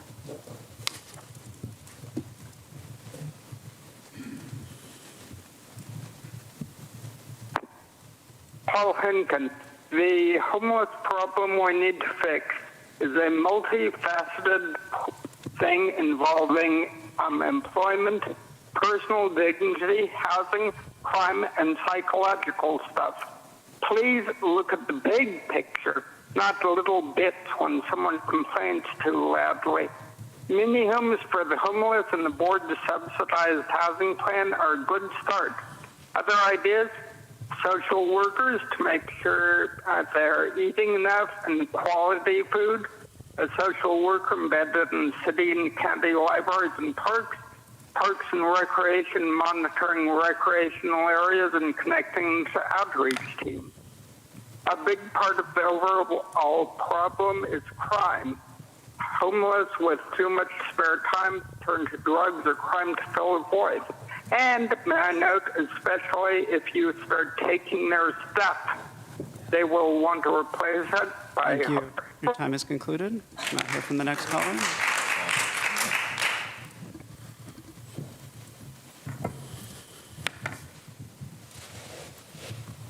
Hello, this is Martha Sullivan.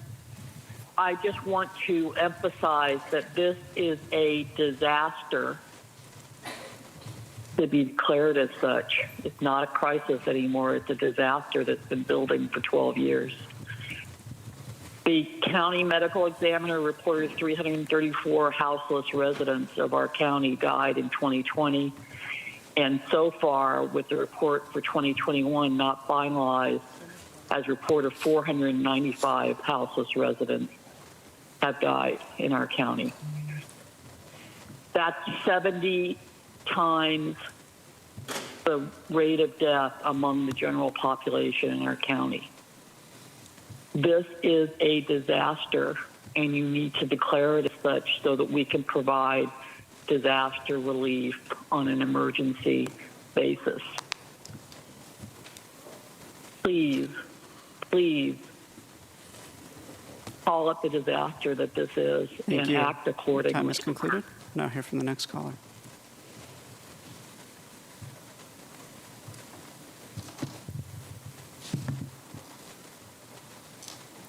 Nathan Fletcher wrote, "The lack of affordable housing is the primary driver of our homelessness crisis and further represents the greatest risk to the long-term economic health and prosperity of the region." If Mr. Fletcher truly believes that, he's proven Bill Walton's point, the issue is a failure in leadership. It's naive to suggest affordable housing is the primary driver of the homeless crisis, a very complex situation spanning many dimensions. Make no mistake, the primary driver is the cost of energy.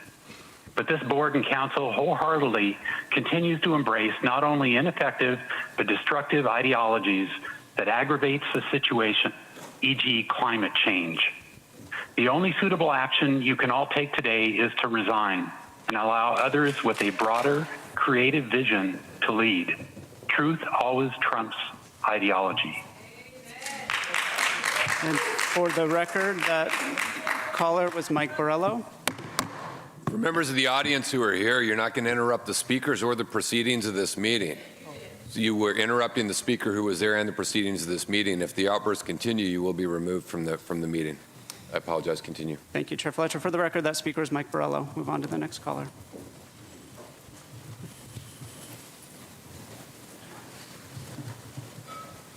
Hello, my name is Madison Coleman with Climate Action Campaign. We simply cannot solve the climate crisis without simultaneously solving the housing crisis. At the bare minimum, everyone deserves affordable housing in close proximity to safe and reliable public transportation, good schools, family-sustaining jobs, and green open spaces. We thank the Board of Supervisors and San Diego City Council for taking this critical step and working to support regional solutions to the affordable housing shortage. To slash GHG emissions from the transportation sector, the greatest source of emissions in our region, and align with Climate Action Plan mode shift goals, housing units must be developed near transit priority areas and away from auto-centric, dangerous, and inequitable sprawl areas.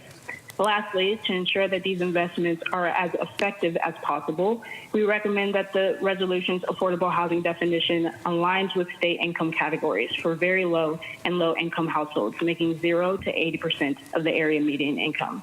Thank you for the opportunity to comment on this important issue. Thank you. We'll now hear from the next caller.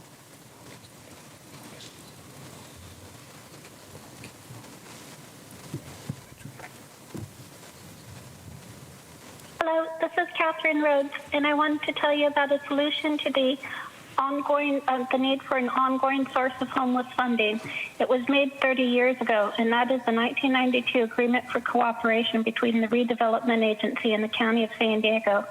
It has a county fund number of Fund 66177, the Center City Development Agreement, or Fund 504115, the Center City 1992 Agreement for Cooperation. So there's $30 million that's in this fund every year that goes into this fund from property taxes outside of the general fund. This money is supposed to be for 6 groups of people, and that includes children, mental health, people coming out of jail, alcohol and drug abuse, health and welfare, and these are for facilities and programs. And so I'm asking that you ask your legal and financial staff to look over this 1992 Agreement for Cooperation and see if what I'm saying is true. Thank you. That there's Time $30 has million a concluded. year. We'll now hear from the next caller.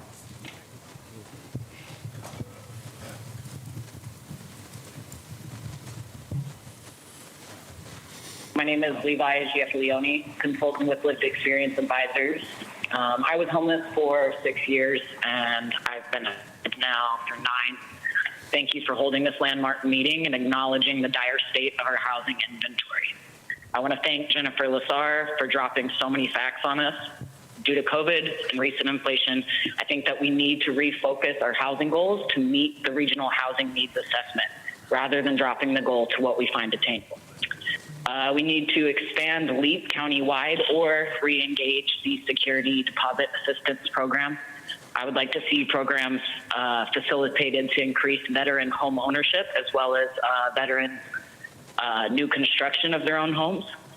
We could also benefit by speeding up existing building permits, and maybe there's a work training program that could be made there. As you've heard from others today, residents' confidence in this getting done is low. So I'm asking for less can kicking and more bricklaying. Thank you. Thank you. We'll now hear from our final caller this morning.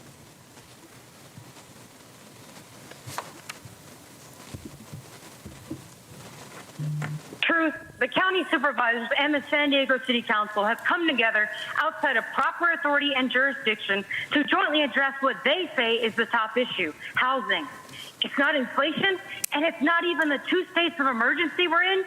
You guys never forget those when there's an ARPA check to be cashed. The San Diego Housing Commission wants increased density, even in backyards of single-family homes. Not everybody's going to be 27 years old for the rest of their lives. They're going to want single-family homes. They're going to want the house with the yard. They want to raise their families. Nothing but low-income inmates kept in stack and pack prison block housing and cold, sustainable slate gray.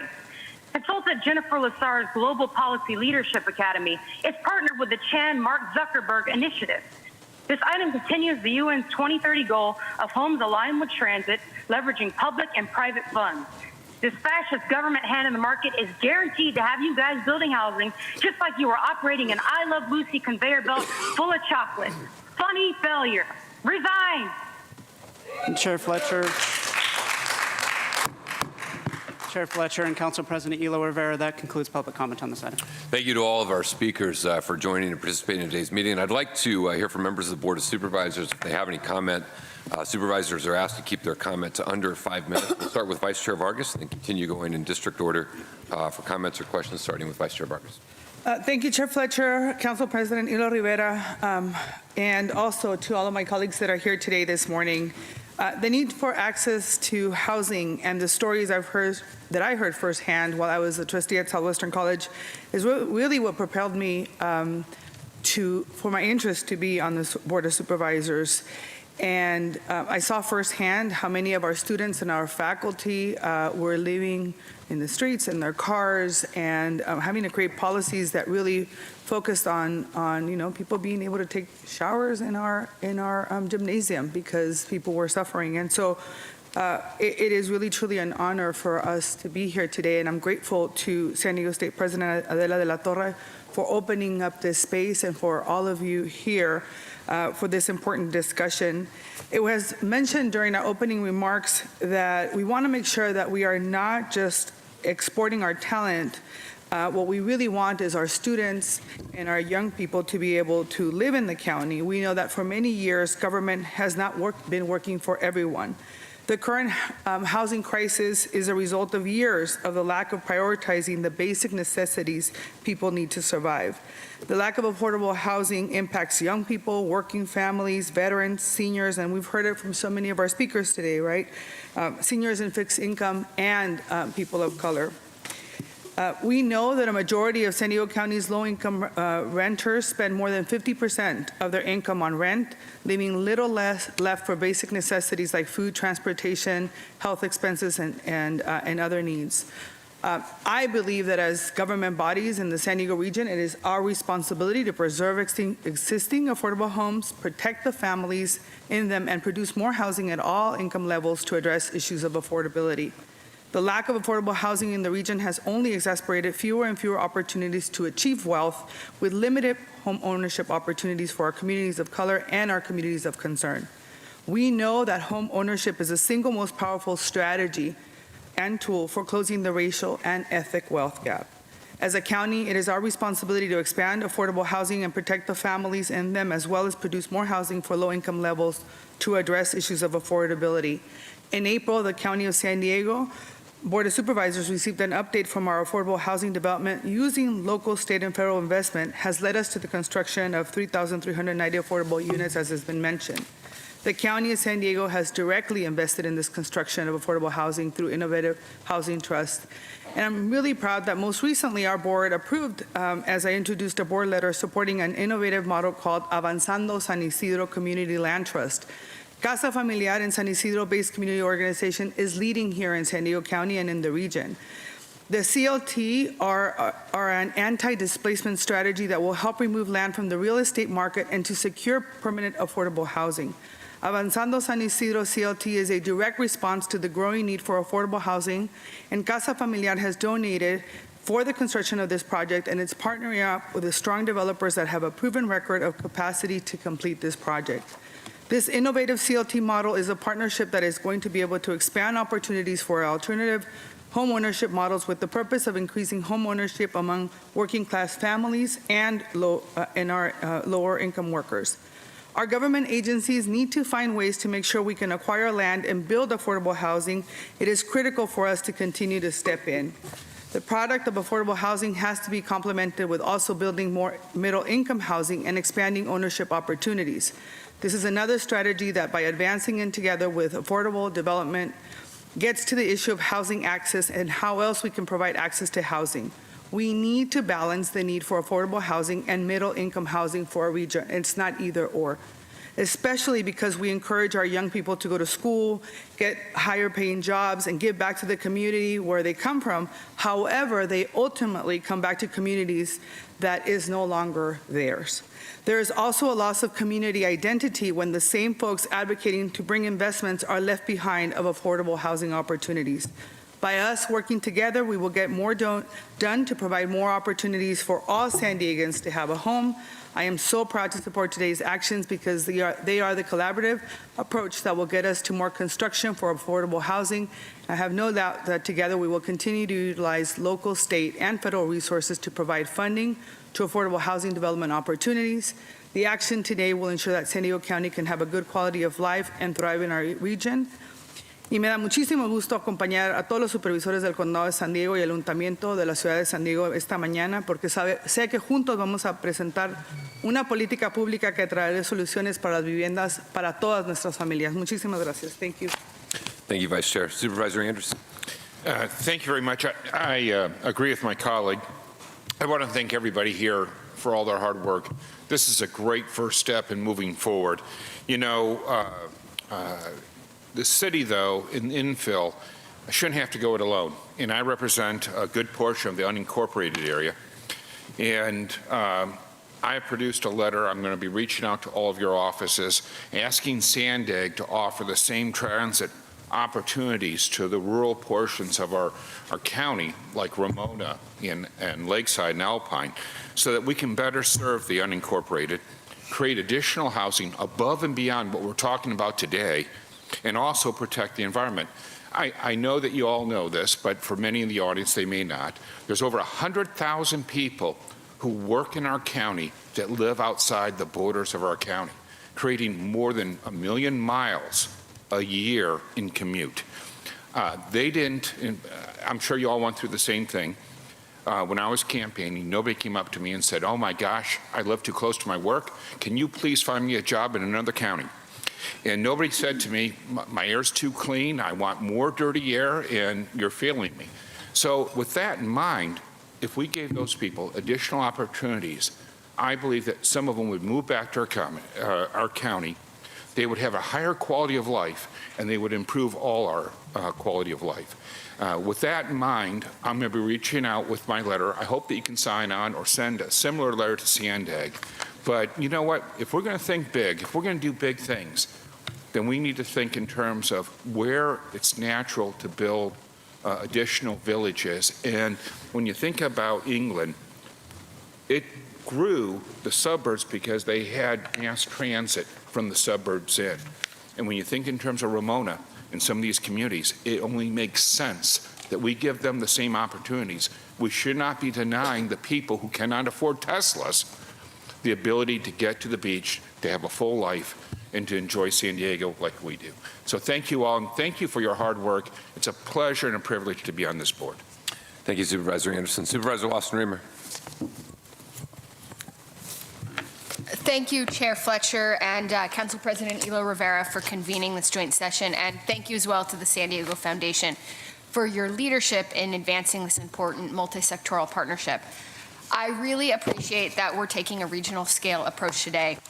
As I've said many times, this housing challenge we face is bigger than any one jurisdiction can solve alone. We have a regional scale labor market, a regional scale housing market. So we need regional scale collaboration and thinking to bring housing solutions to scale. As a single mom, I know how impossible and out of reach quality housing has become in our region. Young people, seniors, and working families are all struggling and being priced out. So increasing access to quality, affordable housing is one of the most important equity issues we face today. Lack of affordable housing also threatens to throttle economic development in our biotech, and high-tech innovation sectors, when global employers cannot attract young talent due to housing costs. I appreciate everything that's been said already about our housing challenges, so I'll focus on uplifting one key theme. The housing crisis is fundamentally connected to our climate and environmental sustainability crises. As rents and home prices rise, many people are being displaced out of their communities and forced to move farther and farther away. This has resulted in sprawl development that paves over our open spaces and farmlands, clogs up our roads, increases carbon pollution, and undermines our quality of life. Sprawl is also highly inequitable. Our communities are losing out on diversity and vibrancy. Longtime community members are being displaced by gentrification, and working families are increasingly pushed to the margins, spending more and more time commuting in their cars and more each week on gas to get to school and work. Sprawl development is actually very expensive when you calculate all the hidden costs, forcing people to drive 3 times more than families living in more sustainable neighborhoods near work and amenities. And all that extra driving has a big impact on household budgets, family stress, and personal health. And the climate impact is catastrophic.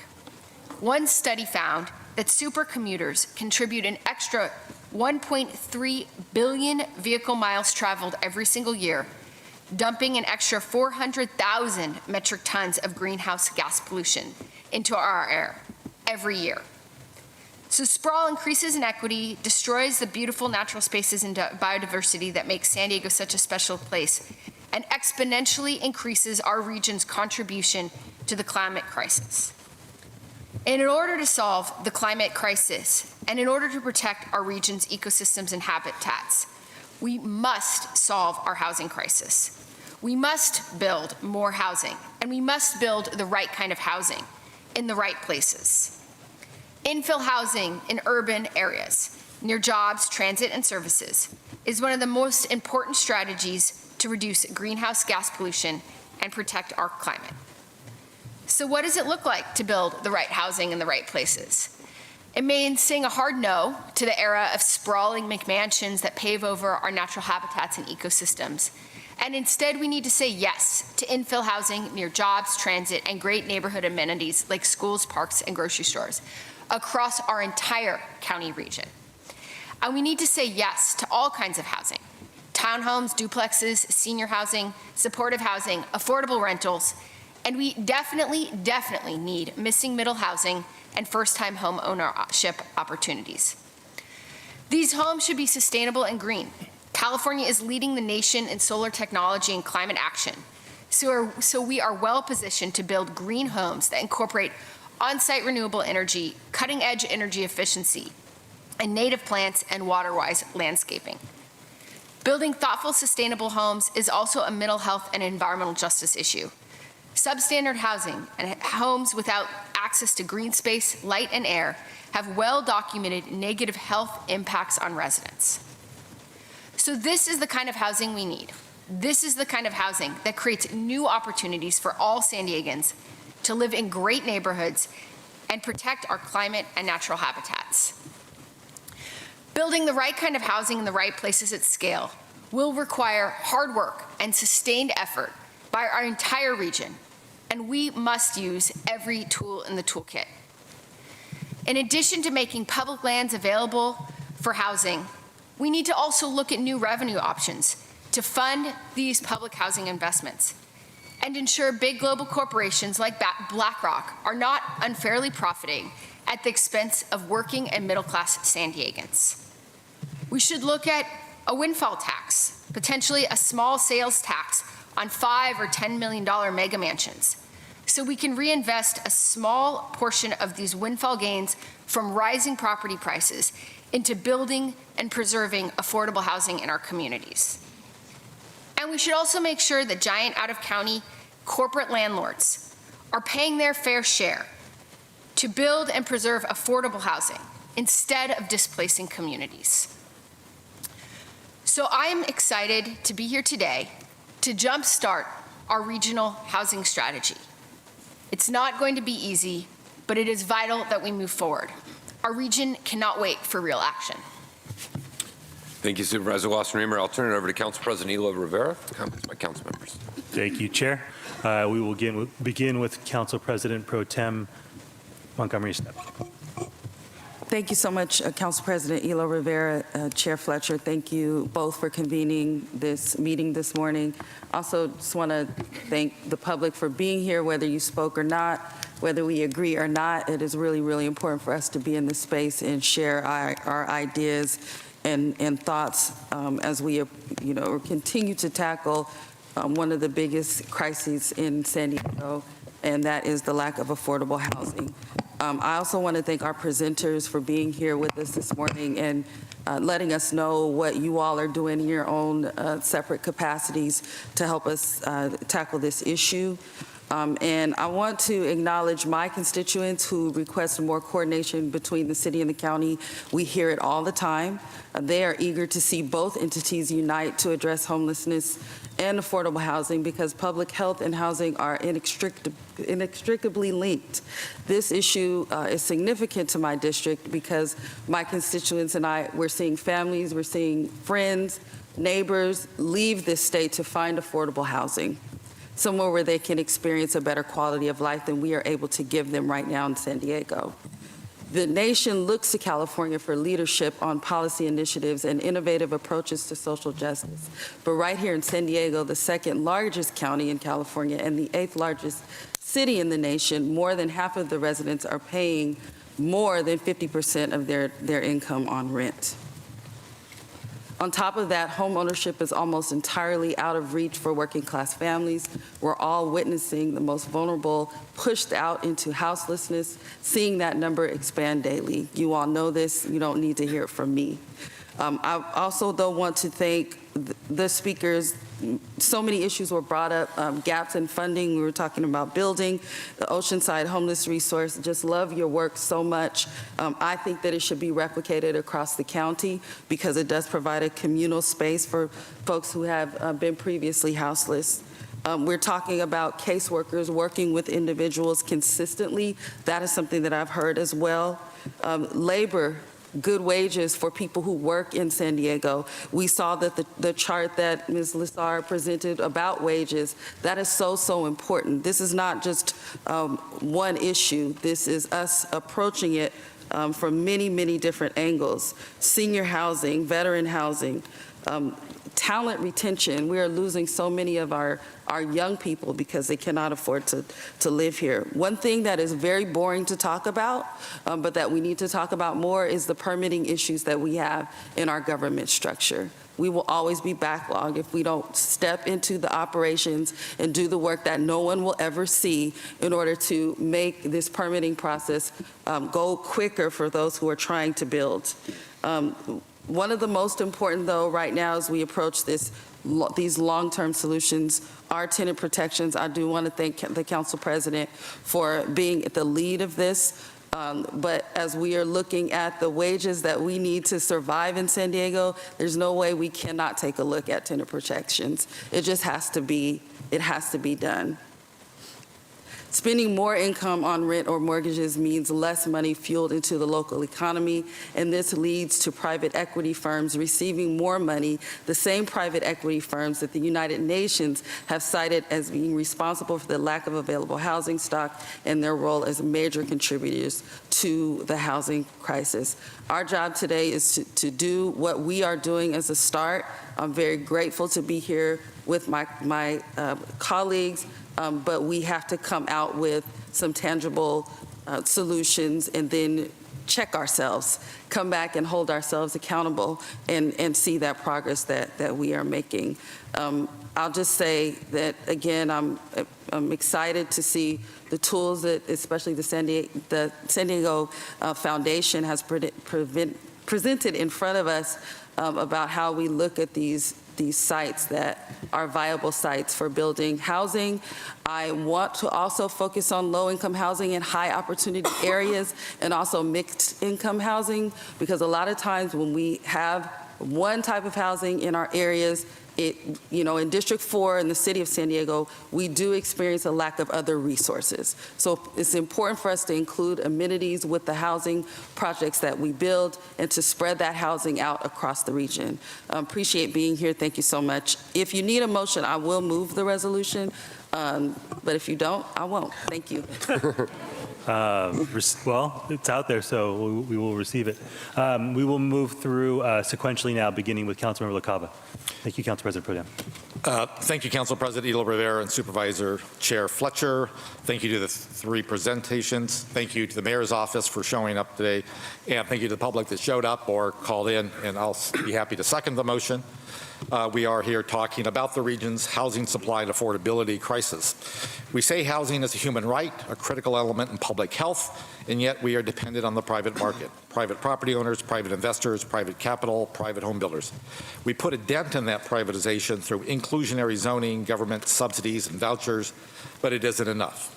Today, the city and the county continue to chip away at privatization, resolving to put government-owned land on the table to deliver housing at scale that is truly affordable. But this pattern of nibbling away at affordability is not good enough. Today's resolution is another step, but we have much work ahead of us to fundamentally change the housing conversation. Yet, we cannot ignore that we also have a climate crisis. And it's not about the climate, it is about our public health. And we must address these together. We can no longer treat climate action and housing affordability as individual issues.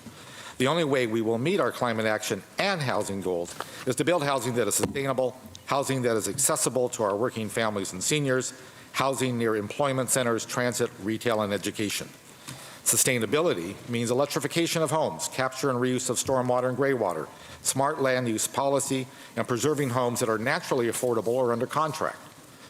Severe rent burden and lack of ownership opportunities have pushed thousands of families away from the region's job centers to exurban and rural areas of this county and even to Riverside and Imperial counties. This displacement exacerbates social inequities, reduces quality of life, negatively impacts business recruitment and development, and as my colleague said, impedes our ability to significantly reduce greenhouse gas emissions to combat climate change. We're also not doing enough to preserve affordable housing that exists today. Between 2000 and 2019, 66,000 homes became unaffordable to extremely low and very low income households. More telling, income affordability restrictions on over 2,300 homes expired. We cannot claim a housing first strategy to address homelessness if there is no housing. We cannot recruit and retain police officers, fire, and lifeguards if they cannot afford to live in our city. So too for our teachers, public employees, blue-collar workers, construction workers, service workers that are all critical to our economy. We must take on an all-of-the-above approach to maximize construction and preservation of truly affordable homes. And I hope we stop saying affordable homes because it means nothing anymore. I say we talk about truly affordable homes. The city's recently adopted climate action plan charts a course to zero emissions by 2035. Delivering on sustainable land use and housing are critical to this goal. The city and county do not build homes, at least not yet. As elected officials, we can make the hard decisions to make it easier to build truly affordable homes. Maximizing the use of government-owned property is not a new concept, but one that we must be better at, especially coordinating between multiple public agencies. I brought forward a plan 1 year ago on how to scale up affordable housing. Today's resolution advances that plan. And I will continue to call for a ban on drive-through retail in transit priority areas. Those infill opportunities are too valuable to be gobbled up by fast food and coffee. We must protect them for housing. In closing, I commend our colleagues in the Board of Supervisors for the leadership and aggressive action in public health over the past 2 years. And I commend Mayor Gloria and my colleagues on the council for their leadership and aggressive action implementing state requirements and leading the state in housing reform. We all have much work to do. Today's collaborative hearing is a powerful signal of our collective commitment to do better. Thank you, Council President and Chairs Fletcher. Thank you, Councilmember LaCava. We will now go to Councilmember Campbell. Thank you so much, Chair Fletcher and our Council President, for calling this joint meeting. As we continue to see homelessness rise on our streets, especially in our city, we owe it to all our residents to bring every resource available to reverse the course of past policies that have led to this crisis. Make no mistake, as a physician, I can assure you, homelessness is a health care crisis, and we must resolve it. Everything else that we need to do to advance our society stems from this. Thank you to the public for your comments, your ideas, and I want to thank our presenters who have laid out how our skyrocketing housing costs continue to drive our epidemic of homelessness. Thank you to the San Diego Foundation for showing us all the GIS maps of available government parcels. Having the visualization shows that possible land may be available.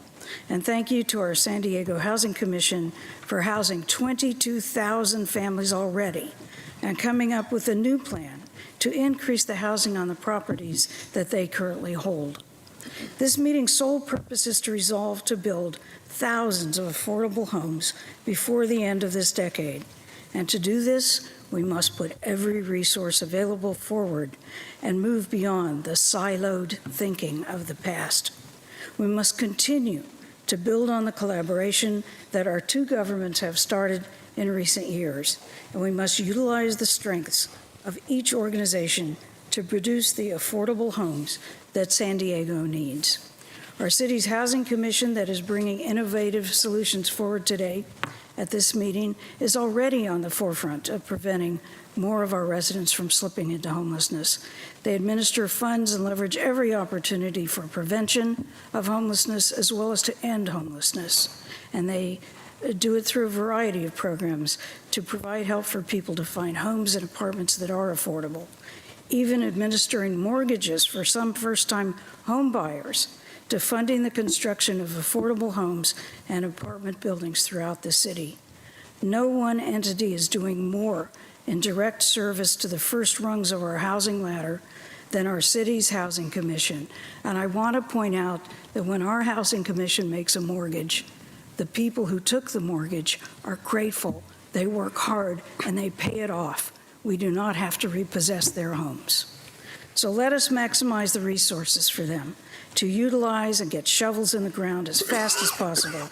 Their decades of experience provide us with the option to be involved with the building of affordable homes in the region.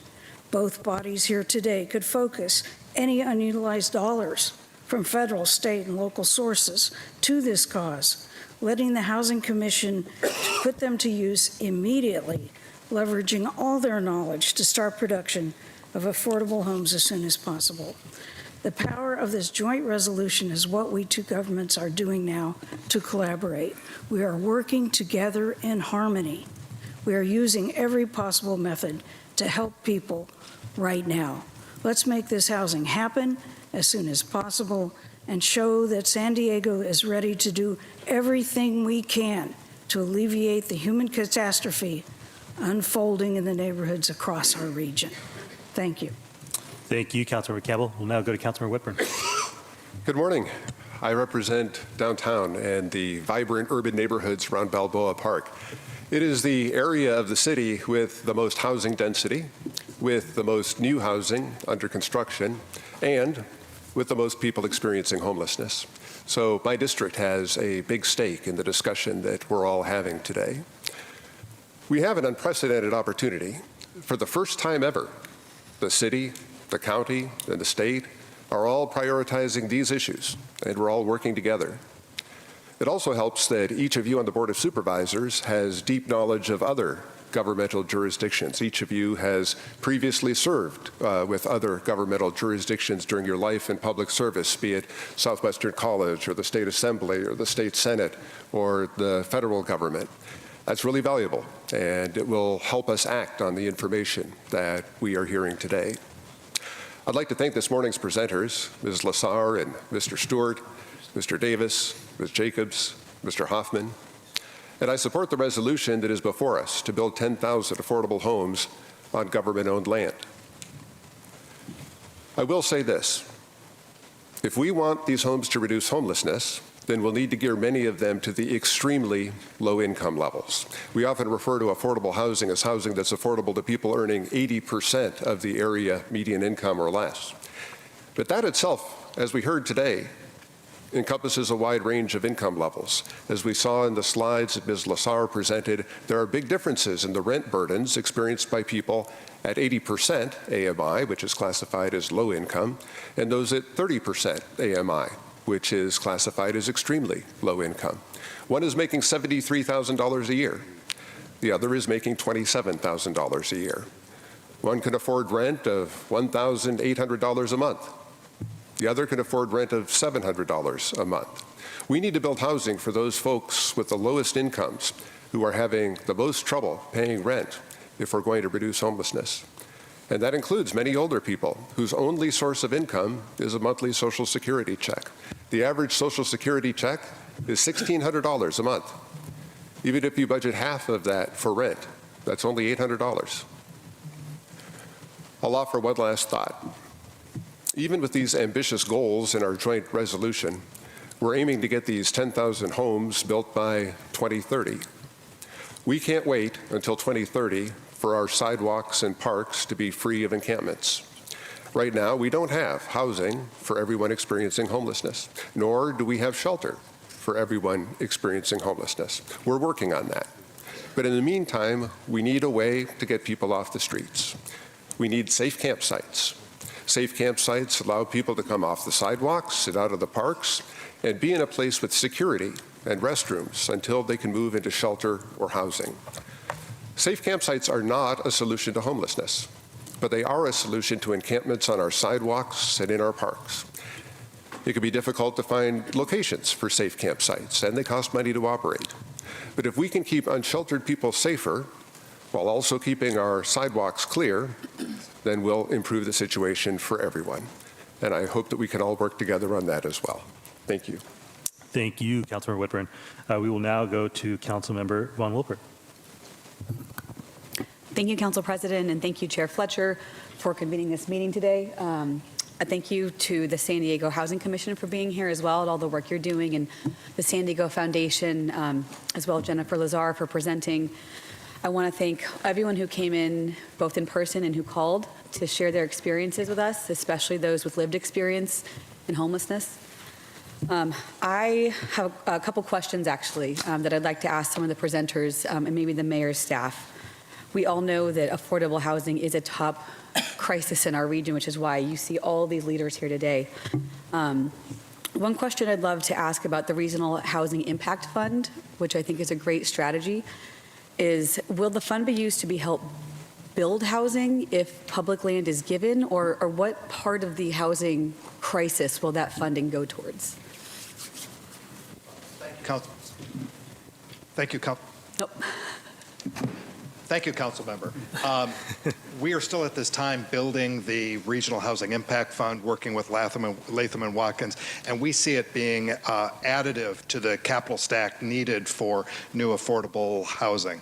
So we're working through those details now and should hopefully have some more details for you soon. Wonderful. I'll have another question for you in a minute, so maybe stick back close by. But I know if Matt Yayagan could maybe, thank you, perfect.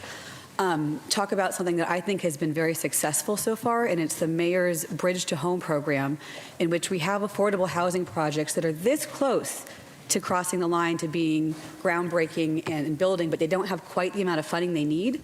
So the mayor has done top-off funding, and we here at the council have done that to make sure if there's a project that's close, we top off that funding so it doesn't have to wait anymore for low-income tax credits from the federal and state government or anything else. So can you talk about that program, how many units has been done so far? Yeah, thank you for the question, Councilmember Ron Wolpert.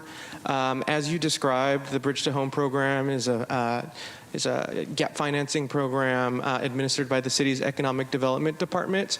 To date, across 2 rounds, we are committed to 904 affordable housing units. Of those 900, and that's spread out across 10 different projects.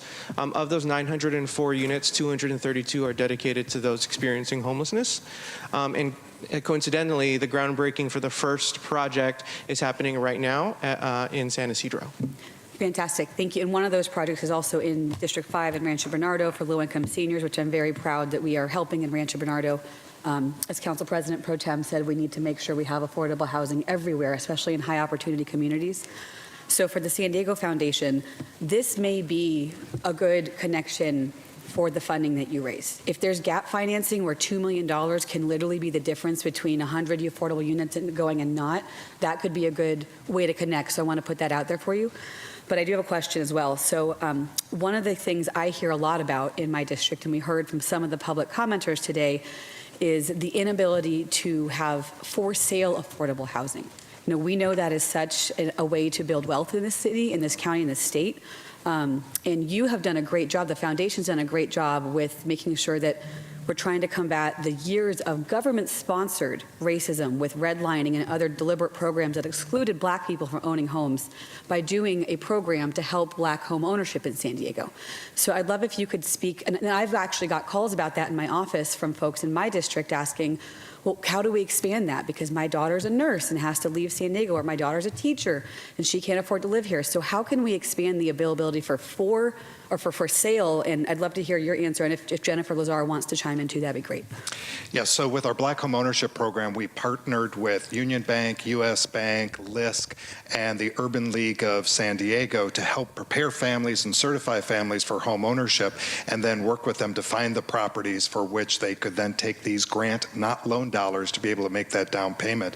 And we know that to be able to have systems change and systems impact, we have to expand beyond Black home ownership, but to go to AAPI, to Latino, to veterans, to LGBTQ+. And so we're going to work in that kind of stepwise process to be able to hopefully get to that systems change. The challenge is we need more grant dollars. We need to have more dollars that we can put out so be able to help these buyers who are looking at homes that may be $300,000 to $400,000, at the most $500,000, which also, I think, as we know in housing stock today, is very few homes for sale.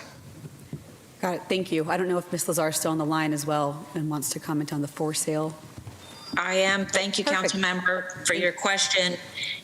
One of the things I'm most enthused about from the state legislature is the new California Dream for All program, which is an initial commitment of $500 million for spurring homeownership for moderate income purchasers, and they hope to have it be $1 billion a year for 10 years. What makes it so unique is that the amount of the subsidy is 17% of the purchase price, and that will be through an equity share program It's being administered by the California Housing Finance Agency, but funds will actually go out through community development financial institutions. So local lending partners like LISC is a CDFI here in San Diego, could be other ones as well. And so I think keeping our eye on that program and figuring out how locally here to really understand where those dollars could go, and if there's an option to actually participate programmatically so that they could be used in a place-based way to address issues of gentrification and displacement. Place-based strategy could really help that. But that's a very big investment by the state in a brand new program. Wonderful. Thank you. I appreciate that. We do need to figure out how we can implement that locally in San Diego. And thank you to the San Diego Foundation for working in the private sector as well to find private sector partners who want to help us with this crisis. I've got one more question about something we saw in the staff report for the backup material, that San Diego is expected to lose more than half of its 70,000 rental units that we classify as affordable housing. And as Councilmember LaCava pointed out, in the last 2 years, we've already lost quite a few. And some of that is the fact that we have 55-year agreements when we institute affordable housing projects, that after 55 years, this will expire, the low income requirements, and then it will market rate. So is there someone, I don't know, from the Housing Commission or anyone else who can speak to what strategies we should use as local government to prevent those currently affordable housing from lapsing?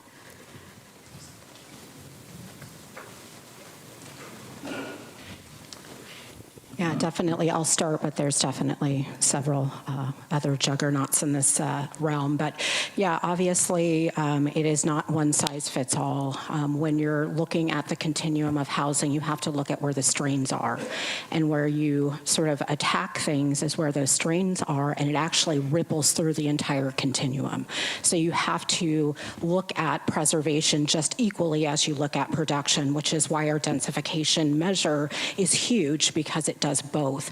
You have to look at the aging stock, you have to look at what you can add to parcels that are underutilized, and you also look at NOAA, which is a huge opportunity that we have studied, obviously, you're aware of, and we also keep track of that. So when there is an opportunity, we can strike.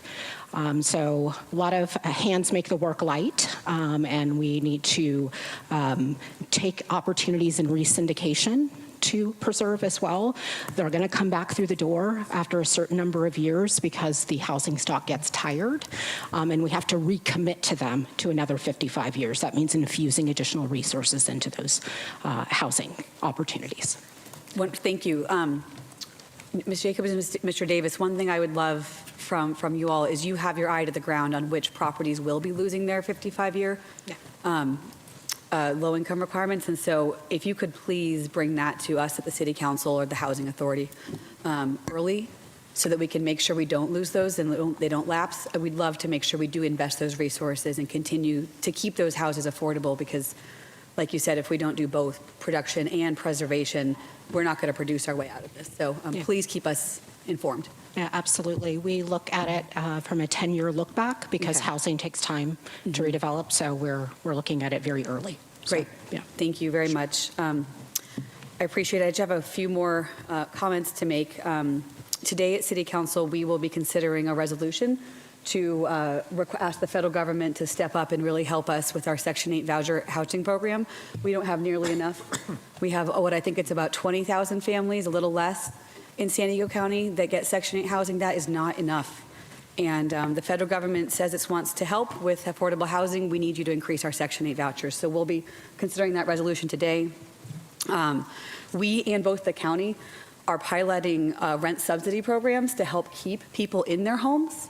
And it's so much more cost effective to pay $300, $400 to a family to pay their rent rather than have them become homeless, go to our bridge shelter, get into other programs, all of that. Am I out of time?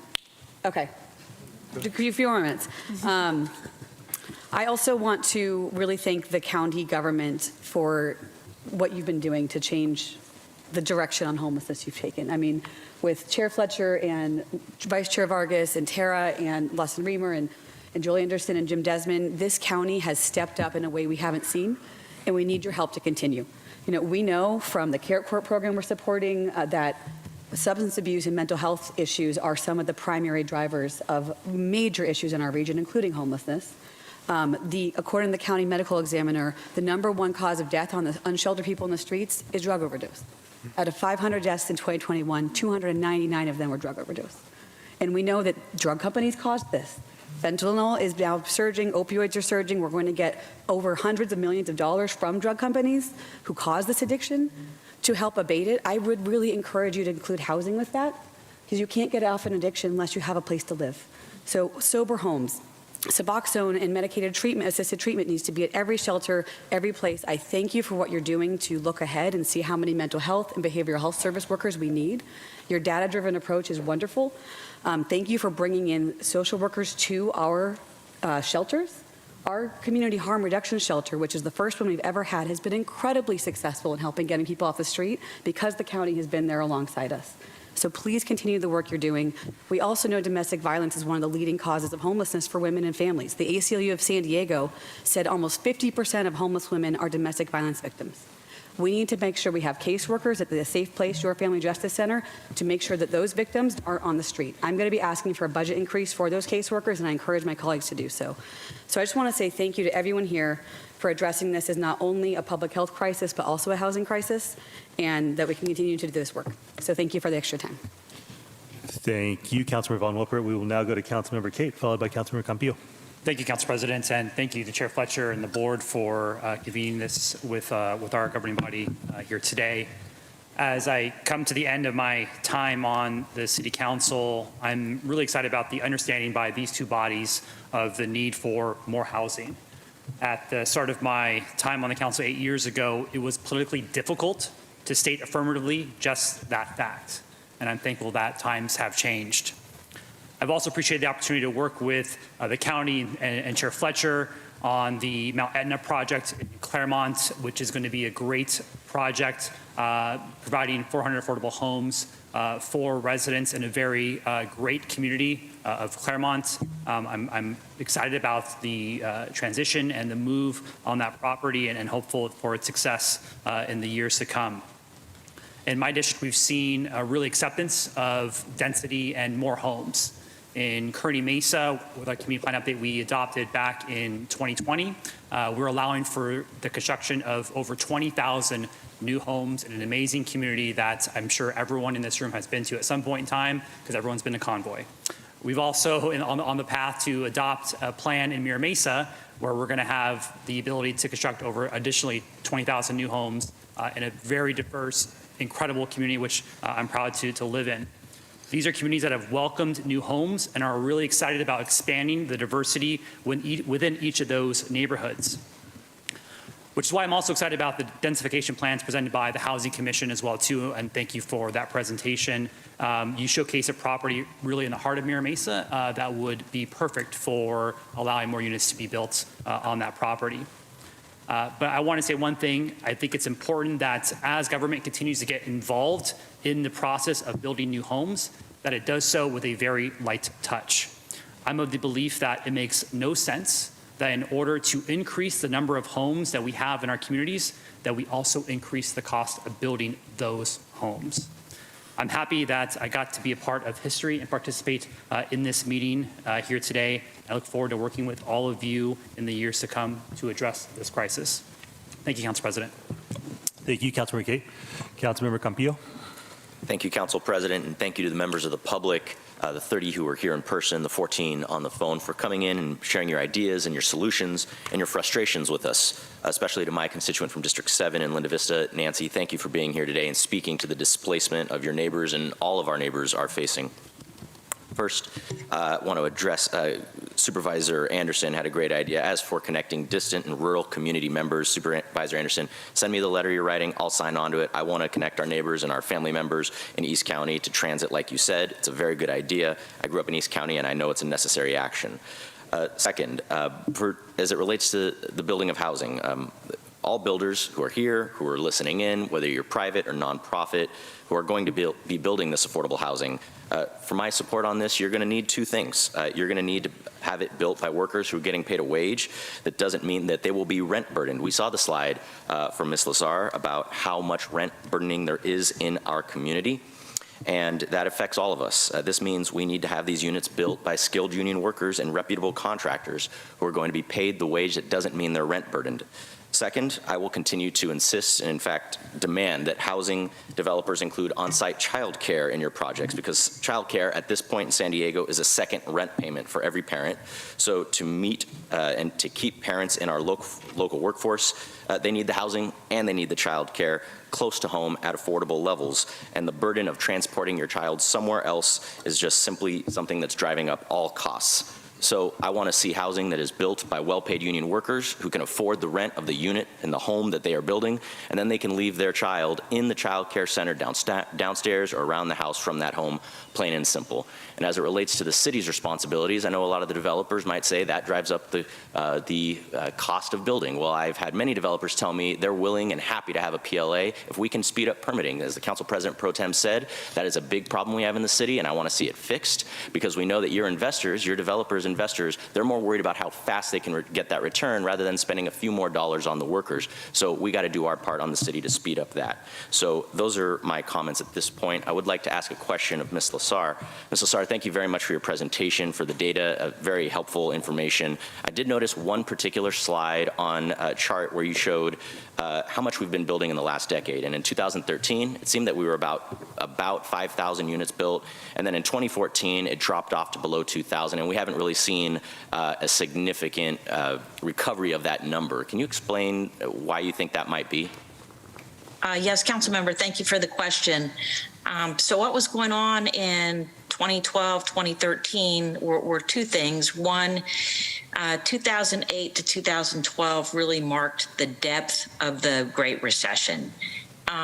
But the flow of funding and even building permits there had been a lot in the pipeline prior to that. So for market rate developers, many of them were forced to hold at that time. But for developers using public financing, including redevelopment, they still had projects in the pipeline that were in construction and being built. The other thing that happened is in 2012, redevelopment ended. So through 2012, new commitments of redevelopment funds were being made, and those funds continued to flow to projects that had commitments, for another year or two. So you see a lag in the recovery from the recession, but it's offset in the affordable space somewhat by projects that had ample funding at that time. Understood. That number was particularly concerning to me. I appreciate the history and the context of that graph. Definitely makes the point that we have to continue to advocate for more funding. I appreciate Councilmember Von Wilpert's comment about seeking more money from the federal government to help address this issue. I have no further comments. Thank you very much, Chair Fletcher, Council President Elo Rivera for this, and Ms. Lasar, Mr. Stewart, Mr. Davis, and Ms. Jacobs for your presentation today. It's been very helpful, and thank you again to the members of the public. Thank you, Councilmember Campillo. I will add a few comments here. One, I've really appreciated this conversation, hearing the different perspectives from folks wearing the various hats that are being worn up here, not just today, but as Councilor Whitburn mentioned, that folks have worn in the past as well, really makes for a rich conversation and has helped provide a number of ideas as we've been sitting up here. As was noted, this is a really, really complex issue that we're trying to tackle. There is no silver bullet as much as we'd like there to be. It's multifaceted. We're dealing with issues ranging from low wages to issues with rising costs of healthcare and childcare and college tuition. There's a lot going on here, but we can do the best that we can with the issue in front of us, which is making housing more affordable for San Diegans. And I think this conversation was an important piece of that puzzle. I really do appreciate the information provided by the presenters here today. A couple things I wanted to touch on. First, with respect of of where we're trying to go. And I think Supervisor Vargas, you laid it out really well in terms of who we're trying to create a better future for, the community college students that we used to serve on our respective community college boards.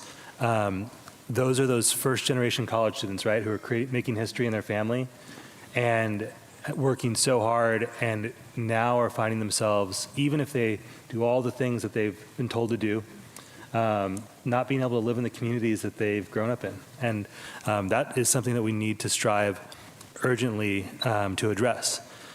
At the same time, though, we recognize that as we're talking about goals for 2030, I understand the tenant advocates that are out here. I hear you, I know.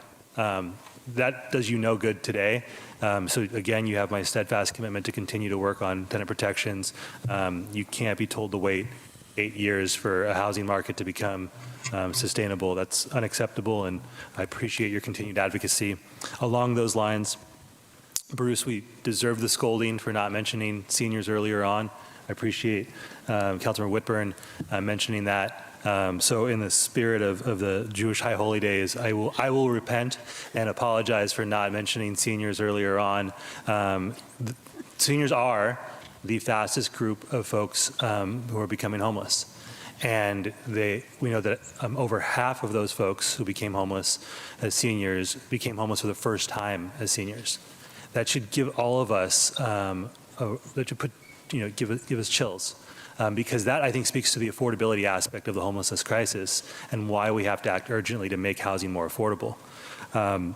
These are not folks who, have a long track record of not having their lives together. These are folks who have been productive, contributing members of society for decades and are now finding themselves unsheltered. And that, again, just adds to the urgency that we need to address this issue with. I really appreciate the Housing Commission's presentation. I might have some bias because we are acting as the housing authority, but I really, really do, and I especially appreciated, I appreciate the analysis, but I really, really appreciated the idea around the overlay. So I want to just let you know that you have my full support of that concept.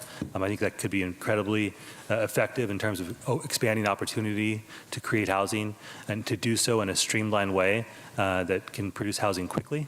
In my mind, while it's perhaps not the social housing that I believe Councilmember LaCava and I are supportive of, it's a step in that direction. And just a quick question along those lines, if I could, Emily or Jeff, whoever. There'd be nothing preventing us from building middle-income housing on those properties, correct? We fortunately have the use of our nonprofit affiliate that can go up to middle-income housing, so we have that ability now. So in increasing the density of existing Housing Commission properties, we would not only be able to increase the number of homes for people earning lower incomes, but for middle-income folks as well, correct? Right, and different housing types too. This is the time to reimagine. Yeah, that's fantastic. So again, my full support there. My only question is if you all would be willing to commit to coming back in the first quarter of 2023 to share your analysis so that we can figure out how to best support the efforts that you recommend taking in order to act on what we're discussing here today. Yeah, we'd be honored to. Thank you so much. Council President Pro Tem, you mentioned accountability, right? We can check ourselves. We can check ourselves in the first quarter of the next year and make sure that we, this isn't just talk, right? That we are acting on the ideas that were discussed here today. And then the other thing I want to mention, a few of my colleagues talked about issues around permitting. So again, this is part of the resolution. I think that's why we included it here, right? We know that we have to speed up the process for building homes, that we need to make it easier to do that, and that it's not just about, to Councilmember Cates' point, it's not just about building affordable homes, it's about bringing down the cost of building housing. That makes housing more affordable. And one of the ways that we do that is by streamlining the regulatory process. You have my commitment to be open to a variety of ideas on that front. And then last, in terms of shout outs for some of the ideas floated from my colleagues here, Councilmember Von Wilpert and Campbell, you all mentioned some of the existing housing, affordable housing that we have. I included in my budget priority memo a request to see funding put aside for the purchase of the extension of restrictive covenants. That is something that we can do. It is a relatively low-cost way of ensuring that as we move to build more affordable housing, we don't, we're not, kind of digging with one hand while we're filling up the hole with the other by losing the affordable housing stock at a very, very high rate. So again, I really appreciate the conversation here. We've identified multiple aspects of the problem. ranging from low wages of workers to the extended time for permitting and getting these homes built. We've talked about some ideas for ways to address the problem, and we've committed to taking some action relatively quickly in order to actually, again, ensure that this conversation here today is, that the resolution is not just symbolic, right? I think you and I were both, Chair Fletcher, pretty committed to ensuring that this was an action-oriented meeting. I believe it will be, and I believe this resolution is the first step in that direction. Absolutely. Thank you, Council President. I want to thank everyone who's here today. We all work on various things together and our overlap either districts or our overlap areas of interest and things that we do. But I think for all of us to really come together is important. No resident out there really cares what jurisdiction someone represents or what district they fall in on a map. They want us to come together and they want us to work to get things done. And I think this is a really powerful step forward and something that we should continue into the future. And so I really appreciate all of the collaboration we see today with the council members, the city, Housing Commission, San Diego Foundation, and everyone who's here. We've heard a lot today about things that we can do to take action, whether it is siting on government-owned land, whether it's middle-income housing, whether it's the preservation of existing affordable housing, whether it's permitting, streamlining, and all of those things. And I think we all acknowledge we have to do all of those, and we have to do them at scale as quickly and fast as we can. But in closing, I just want to bring us back to a point that has underlined a lot of the comments that we've made around here, which is nobody who works full-time should live in poverty. And nobody who works full-time should not be able to afford a place to live. And so often in government, the challenges that we face and that we step up to address at their core are still rooted in poverty, and they're rooted in income inequality. And so us never losing sight of the need to not only address the affordability of housing, but to address the quality of the wages that workers make. And you have to do both of them. And if we don't do that, then we will fall into the fallacy that Thoreau talked about when he talked about improved means for unimproved ends. And so much of what we end up doing is stepping into subsidized greed. Corporations are not required to pay workers fairly. The efforts to join a union are impeded and undermined and stopped. Tenants are not provided the protections that they need to be able to stay in the place that they call home.